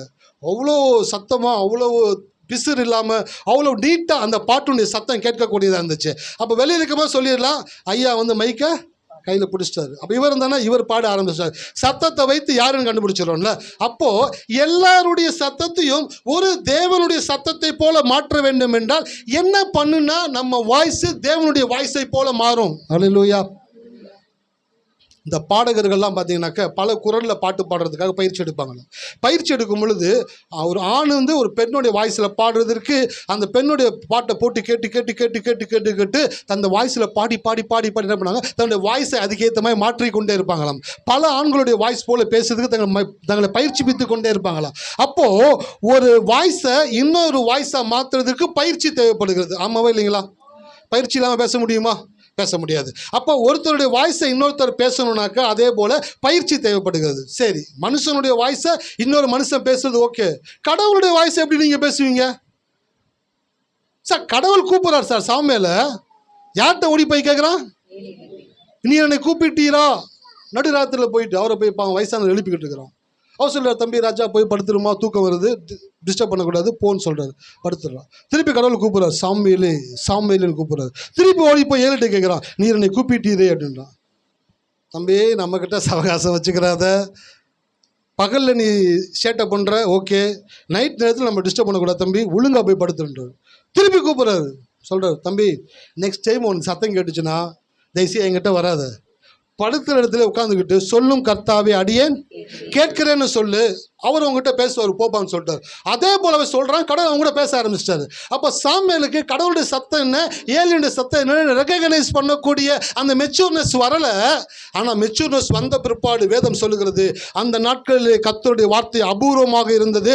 ஆனால் சாமுவேலுக்கு அப்புறம் கர்த்தருடைய வார்த்தை ஒவ்வொரு நாளும் தேவன் பேசக்கூடியவராக இருந்தார். ஏன்? வாய்ஸை கண்டுபிடிச்சிட்டான். சரி, இப்போ மனுஷனுடைய வாய்ஸை மனுஷன் பேசுறதுக்கு பயிற்சி எடுக்கலாம், கடவுளுடைய வாய்ஸின் படி பேசுறதுக்கு ஒரு மனுஷன் பயிற்சி எடுக்க முடியுமா? ஹல்லேலூயா. எப்படி பயிற்சி எடுக்க முடியும்? அவர் சொல்றது, வேதம் சொல்லுகிறது, அவருடைய சத்தத்தை கேட்டோம்னா வனாந்தரம் அதிருமா, பெண் மான்கள் ஈனுமா, மலைகள் அதிருமா. அப்படிப்பட்ட சத்தத்தோடு பேசக்கூடிய தேவன், அவருடைய சத்தம் எனக்குள்ள வரணும் அப்படின்னாக்க நான் என்ன பண்ணா எனக்குள்ள சத்தம் வரும்? எப்படி வரும்ன்றது சொல்கிறேன். அடுத்த வாரத்தில் அதனுடைய மிச்ச பகுதியை நான் பேச போகிறேன். 5 நிமிஷத்தில் முடிச்சிடுறேன். எப்படி ஒரு மனிதனுடைய சத்தம் தேவனுடைய சத்தத்தை போல, தேவனுடைய குரலை போல ஒரு மனிதனுடைய குரல் எப்பொழுது மாறும் என்றால் 5 காரியங்கள். எத்தனை காரியங்களா? 5 காரியங்களை ஒரு மனிதன் தொடர்ந்து செய்யும் பொழுது அவனை அறியாமலேயே அவன் தேவனுடைய குரல் வளத்தை உடையவனாக, தேவன் அவனை மாற்றக்கூடியவராக இருக்கிறார். 5 காரியங்களை நீங்கள் செய்யும் பொழுது இயல்பாக உங்களுடைய குரல் தேவனுடைய குரலை போல மாறிவிடும். என்ன அந்த 5 காரியங்கள்? First, listening. என்னதுங்க? கேட்பது, லிசனிங். 2வது ரீடிங், படிக்கிறது. 3வது மெடிடேட்டிங், தியானிப்பது. 4வது ஸ்பீக்கிங், பேசுவது. 5வது கன்ஃபஸிங், அறிக்கையிடுவது. 5 காரியங்கள். எல்லாரும் சொல்லுங்களேன். கவனிப்பது, படிப்பது, தியானிப்பது, பேசுவது, அறிக்கை செய்வது. இந்த 5 காரியங்களை ஒரு மனிதன் செய்து கொண்டே இருந்தால் அவனுடைய குரல் வளம் தேவனுடைய குரல் வளத்தை போல மாறக்கூடியதாக இருக்கிறது. எதை லிசன் பண்ணணும்? இந்த உலகத்தில் நீங்கள் லிசன் பண்ணுறதுக்கு நிறைய காரியங்கள் இருக்குது. பாட்டு இருக்குது, நியூஸ் இருக்குது, யூடியூப் சேனல் இருக்குது, ஃபேஸ்புக் இருக்குது, இன்ஸ்டா இருக்குது, எவ்வளவோ காரியங்களில் என்னென்னமோ வந்து கொண்டே இருக்கிறது. அதை எல்லாம் நீங்கள் கவனித்தீர்கள் என்றால் உங்களுடைய குரல் வளம் தேவனுடைய குரல் வளத்தை போல மாறாது. இருக்கிற உங்கள் குரல் வளம் இன்னும் மோசமானதாக கூட மாறக்கூடியதாக இருக்கிறது. அப்போ எதை லிசன் பண்ணணும்? ஹியரிங். எதை லிசன் பண்ணி கேட்கணும்? எதை கவனமாக கேட்கணும்னாக்கா, கடவுளுடைய வார்த்தையை எவர்கள் கவனமாய் கேட்கிறார்களோ அவருடைய குரல் வளத்தை தேவன் மாற்றக்கூடியவராக இருக்கிறார். அல்லேலூயா. அதனால தான் சொன்னேன், ஆண்டவருடைய ஆலயத்தில் வந்து உட்கார்ந்தீங்கன்னாக்கா சீரியஸாக இருங்க. பல இடங்களில் சீரியஸாக இருக்கிறீங்க. ஆண்டவருடைய ஆலயத்தில் வந்தாக்கா அந்த சீரியஸ்னஸ் வரலை. ஏன் வரலனாக்கா, கடவுள் இருக்கிறாரு, கடவுள் பேசுகிறாரு, நம்மளை உருவாக்கி கொண்டிருக்கிறான்ற எண்ணம் உங்களுக்குள்ளே வரலனால தான் நீங்கள் சீரியஸாக இருக்க மாட்டீங்க. சீரியஸாக இருந்துட்டீங்கன்னாக்கா உங்களுடைய சிந்தனை முழுவதும், உங்களுடைய கவனம் முழுவதும் தேவனுடைய வார்த்தையை உன்னிப்பாய் கவனிக்கக்கூடியவர்களாக இருப்பீர்கள். எவர்கள் தேவனுடைய வார்த்தையை உன்னிப்பாய் கவனிக்கிறார்களோ அவருடைய குரல் வளம் தேவனுடைய குரல் வளத்தை போல மாறும். 2வது, அதுக்குள்ளே மறந்துட்டீங்களா? உஷாரா சொல்லிட்டாங்க. அவங்களுக்கு ஒரு கர்த்தருடைய ஆசீர்வாதம் கட்டாயமாக வந்து சேரும். 2வது என்னதுங்க? படிக்கிறது. என்ன படிக்கிறது? கதை புத்தகமா, இல்லை சோட்டா பீம் புத்தகமா, இல்லை டோரா புச்சியா, இல்லை அம்புலி மாமாவா, இல்லை எந்த புத்தகத்தை படிக்கிறது? கடவுளுடைய வார்த்தையை. கடவுளுடைய வார்த்தையை எப்படி படிக்கணும்?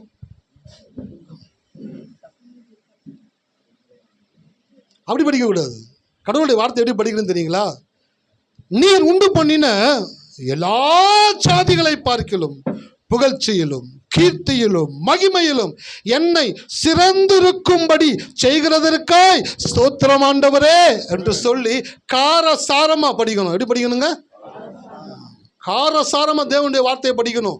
உணர்வு கொடுத்து படிக்கணும், உணர்ச்சி கொடுத்து படிக்கணும், உணர்ந்து படிக்கணும். அதை பெரிய ஆசையோடு கூட படிக்கணும். அது நடக்கிறது போல படிக்கணும். இது நடந்தால் எப்படி இருக்குன்ற மனநிலையோடு படிக்கணும். அப்படி படிக்கும் பொழுது, சத்தமாய் நீங்கள் தேவனுடைய வார்த்தையை படிக்கும் பொழுது உங்கள் குரல் வளம் மாறக்கூடியதாக இருக்கிறது. அல்லேலூயா.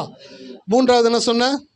தியானிக்கணும். கடவுளுடைய வார்த்தையை தியானிக்கும் பொழுது உங்களுடைய குரல் வளம் மாறக்கூடியதாக இருக்குது. கடவுளுடைய வார்த்தையை படிங்க.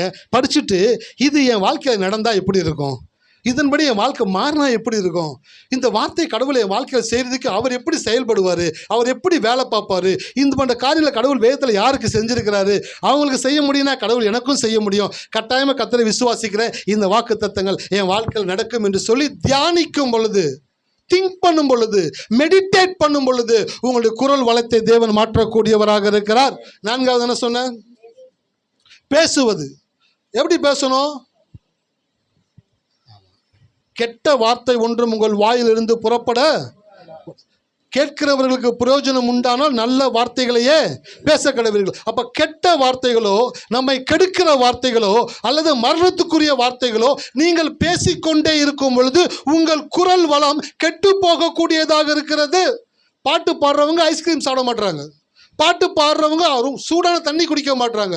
பாட்டு பாடுறவங்க அவங்களுக்கு தனியாக ஒரு வாட்டர் கேன் வச்சுக்கிறாங்க. அந்த வாட்டர் கேனில் இருக்கிற தண்ணியை மட்டும்தான் குடிக்கிறாங்க, வேற எதுவும் குடிக்க மாட்டாங்க. அவ்வளோ கான்சியஸாக இருக்கிறாங்க.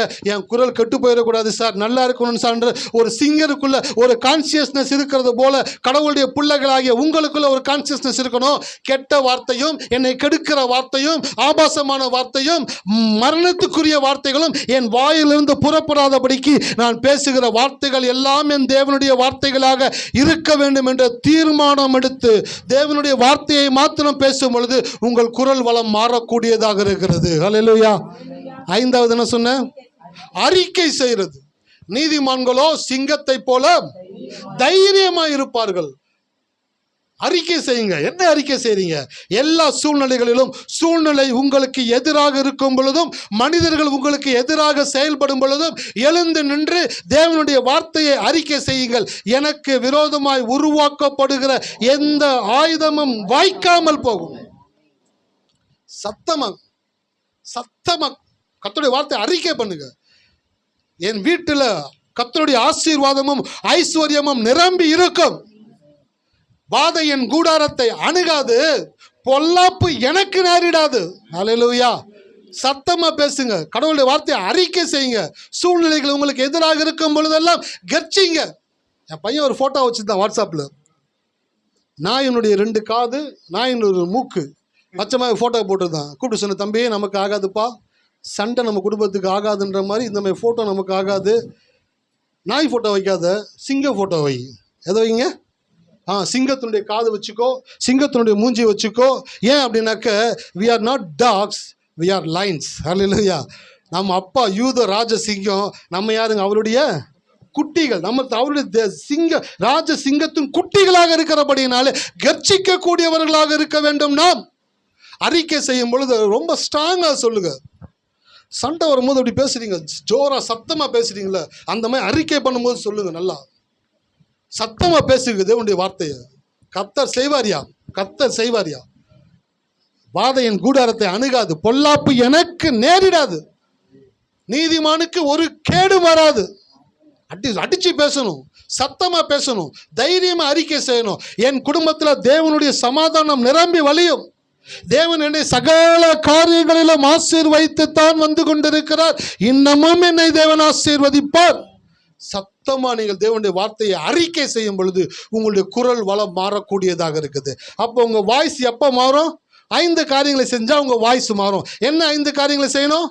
1 கேட்கணும், 2 படிக்கணும், 3 தியானிக்கணும், 4 பேசணும், 5 அறிக்கை செய்யணும். இந்த 5 காரியங்களை செய்யும் பொழுது இயல்பாக உங்களுடைய வாய்ஸ் தேவனுடைய வாய்ஸை போல மாறிடும்.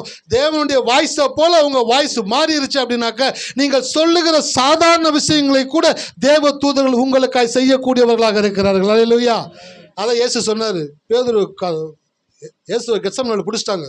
பேதுரு என்ன பண்ணாருங்க? பட்டயத்தை உருவி ஒருத்தனுடைய காதரை இயேசு சொல்றாரு, பட்டயத்தை உரையில போடு. சார் என்ன சார் 2 பேர்த்த குத்தி சாவடிலான்னு சொல்லுவீங்கன்னு பார்த்தாக்க ஜோப்ல வைன்றீங்க. வைடா, இப்போ நான் என் பிதாவை நோக்கி வேண்டிக் கொண்டால் எத்தனை லேகியோனுங்க? பல ஆயிரக்கணக்கான தூதர்களை எங்கள் அப்பாட்ட இப்போ சொன்னால் அனுப்பிச்சிடுவாரு. எவ்வளோ விசுவாசம் பார்த்தீங்களா? ஏன்? இயேசுக்கு தெரியும் என் சத்தம் எங்கள் அப்பாவுடைய சத்தத்தை போல் இருக்கிறபடினால தூதர்கள் என் சத்தத்தை கேட்டோன்னு இறங்கிடுவாங்க. கடன்னு இறங்கிடுவாங்க. இறங்கி வந்து வேலையை செய்யக்கூடியவங்களா இருக்கிறாங்க.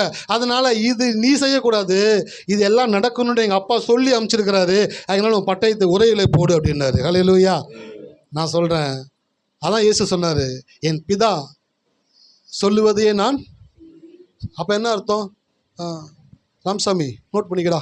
அரிசி 2 கிலோ, பருப்பு 1/2 கிலோ, பருப்பு 1/2 கிலோ. அப்படியே சொல்லிக்கிட்டு இருந்தாரு? அப்படி சொல்லலை. அவங்க அப்பாவுடைய வாய்ஸ் இவருக்குள்ளே வந்துருச்சு. அப்போ அப்பா என்ன பேசுவாரோ அதை இவர் பேசக்கூடியவராக இருக்கிறார். இவர் என்ன பேசுகிறாரோ இவர் சத்தத்தை கேட்டால் தூதர்கள் இவர்களுக்கு கீழ்ப்படியக்கூடியவர்களாக. அப்போ உங்களுக்கு தூதர்கள் இருக்கிறாங்க. அவங்க யாருனாக்க வாயிலிருந்து வரக்கூடிய வார்த்தைக்காக வெயிட் பண்ணிக்கிட்டு இருக்கிறாங்க. நீங்க சொன்னீங்கன்னாக்கா அதை செஞ்சிருவாங்க. அப்படிப்பட்ட மனநிலை உங்களுக்கு வரணும், அப்படிப்பட்ட விசுவாசம் வரணும். அப்பதான் ஆபிரகாம் சொன்னது உங்களுக்கு புரியும். கர்த்தர் தம்முடைய தூதனை உனக்கு முன்பாக அனுப்பி காரியங்களை வாய்க்க பண்ணுவார்னு ஆபிரகாம் என்ன மனநிலையில் சொல்லியிருப்பார்னாக்க, எங்க அப்பாவுடைய சத்தம் எப்படியோ அப்படிதான் ஏன் சத்தமோ. அவர் சொன்னா தூதர்கள் கேட்பாங்கன்னா நான் சொன்னாலும் அவங்க கேட்பாங்க அப்படின்ற விசுவாசத்தோடு ஆபிரகாம் சொன்னாரு. ஹல்லேலூயா. ஆபிரகாம் தேவனுடைய வார்த்தையை சீரியஸாக பார்த்தார். உங்களுடைய வார்த்தையை நீங்கள் சீரியஸாக பாருங்க. உங்களுக்கு தூதர்கள் இருக்கிறாங்கிறத விசுவாசிங்க. உங்கள் வாய்ஸை மாற்றிக்கிங்க, உங்கள் டோனை மாற்றிக்கிங்க. நீங்கள் சொன்னாலும் தேவ தூதர்கள் உங்களுடைய சத்தத்தை கேட்டு செய்யக்கூடியவங்களாக இருக்கிறான்றதை விசுவாசிங்க. பெரிய காரியங்களை பல 1000 கிலோமீட்டருக்கு தள்ளி ஒரு காரியம் நடக்க வேண்டும் என்றாலும் பயப்படவே மாட்டீங்க. ஏன்னா உங்களுக்கு தெரியும், எனக்குன்னு கடவுள் தூதர்களை கொடுத்துருக்கிறார். நான் சொன்னால் நான் என்ன செய்யணுமோ அதை எனக்காக அவங்க போய் செய்யக்கூடியவங்களாக இருக்கிறாங்க. ஹல்லேலூயா. சார் நீங்களாம் பாக்கியமானவங்க சார். ஆவியில் எளிமை உள்ளவர்கள் தேவனுடைய ராஜ்யம். நீங்களாம் எளிமையானவர்கள். அப்படின்னாக்க ஏழ்மையானவர்கள் கிடையாது. அப்படின்னா ஒரே ரொம்ப கஷ்டத்தில் இருக்கேன் சார், அது ஏழ்மை. எளிமைன்னு என்ன தெரியுங்களா? எல்லாம் இருந்தும் சிம்பிளாக இருக்குது. எல்லாம் இருக்கும், சிம்பிளாக இருப்பாங்க. உங்களுக்கு எல்லாமே இருக்குது. கடவுளும் கூட இருக்கிறாரு, தூதர்களும் கூட இருக்கிறாங்க. நீங்கள் சொன்னால் தூதர்கள் செய்யக்கூடியவங்களாக இருக்கிறாங்க. உங்களுடைய வாய்ஸை மாற்றினாக்க உங்கள் வாழ்க்கை மாறக்கூடியதாக இருக்கிறது. அடுத்த வாரத்தில் ஆபிரகாம் தன்னுடைய மகனுக்கு பொண்ணு எப்படி பார்க்க அனுப்பிச்சாரு. ரொம்ப சுவாரஸ்யமாக இருக்கும். மிஸ் பண்ணிடாதீங்க. வாங்க வந்து உட்காருங்க, கடவுளுடைய வார்த்தையை கேளுங்க, இந்த தேவனை புரிஞ்சுக்குங்க. வாழ்க்கை ரொம்ப இன்ட்ரெஸ்டிங் ஆகிடும். ரொம்ப நீங்கள் என்ஜாய் பண்ணி வாழ ஆரம்பிச்சிருவீங்க. ஹல்லேலூயா. கண்களை மூடுவோமா. நன்றி தகப்பனே, இந்த நல்ல மாலை வேளைக்காய் ஸ்தோத்திரம். நீ ரொம்ப அற்புதமான தேவன் ஆண்டவரே. நாங்கள் உங்களை போல் இருக்கணும்னு நீங்கள் விரும்புகிறீங்க. நான் பரிசுத்தராக இருக்கிறபடினாலே நீங்களும் எனக்கு ஏற்ற பரிசுத்தவான்களாக இருப்பீர்களாக என்று சொல்லி பரிசுத்தத்தில் மாத்திரமல்ல, உண்மையில், நீதியில், விசுவாசத்தில், தைரியத்தில் ஆண்டவரே வார்த்தையை சொல்லி காரியங்களை செய்கிறதுல எல்லாவற்றிலும் நாங்கள் உண்மை போல் இருக்க வேண்டும் என்று இது விரும்புகிறபடினாலே இந்த மாலை வேளையில் வந்த ஒவ்வொரு பிள்ளைகளுடைய வாய்ஸும் மாறட்டும் ஆண்டவரே. ஒவ்வொருடைய வாய்ஸும் உம்முடைய வாய்ஸாக மாறும் பொழுது, அவர்கள் வேர்ட் ஆஃப் காடை வாய்ஸ் ஆஃப் காடாக இணைக்கும் பொழுது, தூதர்கள் அவர்களுக்காக வேலை செய்யக்கூடிய அவர்கள் இருக்கிறார்கள் என்ற சத்தியத்தை இன்றைக்கு எடுத்துக்கொண்டு வீட்டுக்கு செல்லட்டும். தன்னுடைய வாய்ஸை மாற்றட்டும் ஆண்டவரே. பிராக்டிஸ் எடுக்கட்டும் ஆண்டவரே. மாற்றி இந்த உலகத்தில் ஒரு புரட்சிகரமான ஒரு கிறிஸ்தவ வாழ்க்கை வாழ்வதற்கு உடைய பிள்ளைகளுக்கு அனுக்கிரகம் செய்தருள்வீராக. இயேசுவின் நாமத்தில் ஜெபிக்கிறோம் நல்ல பிதாவே. என்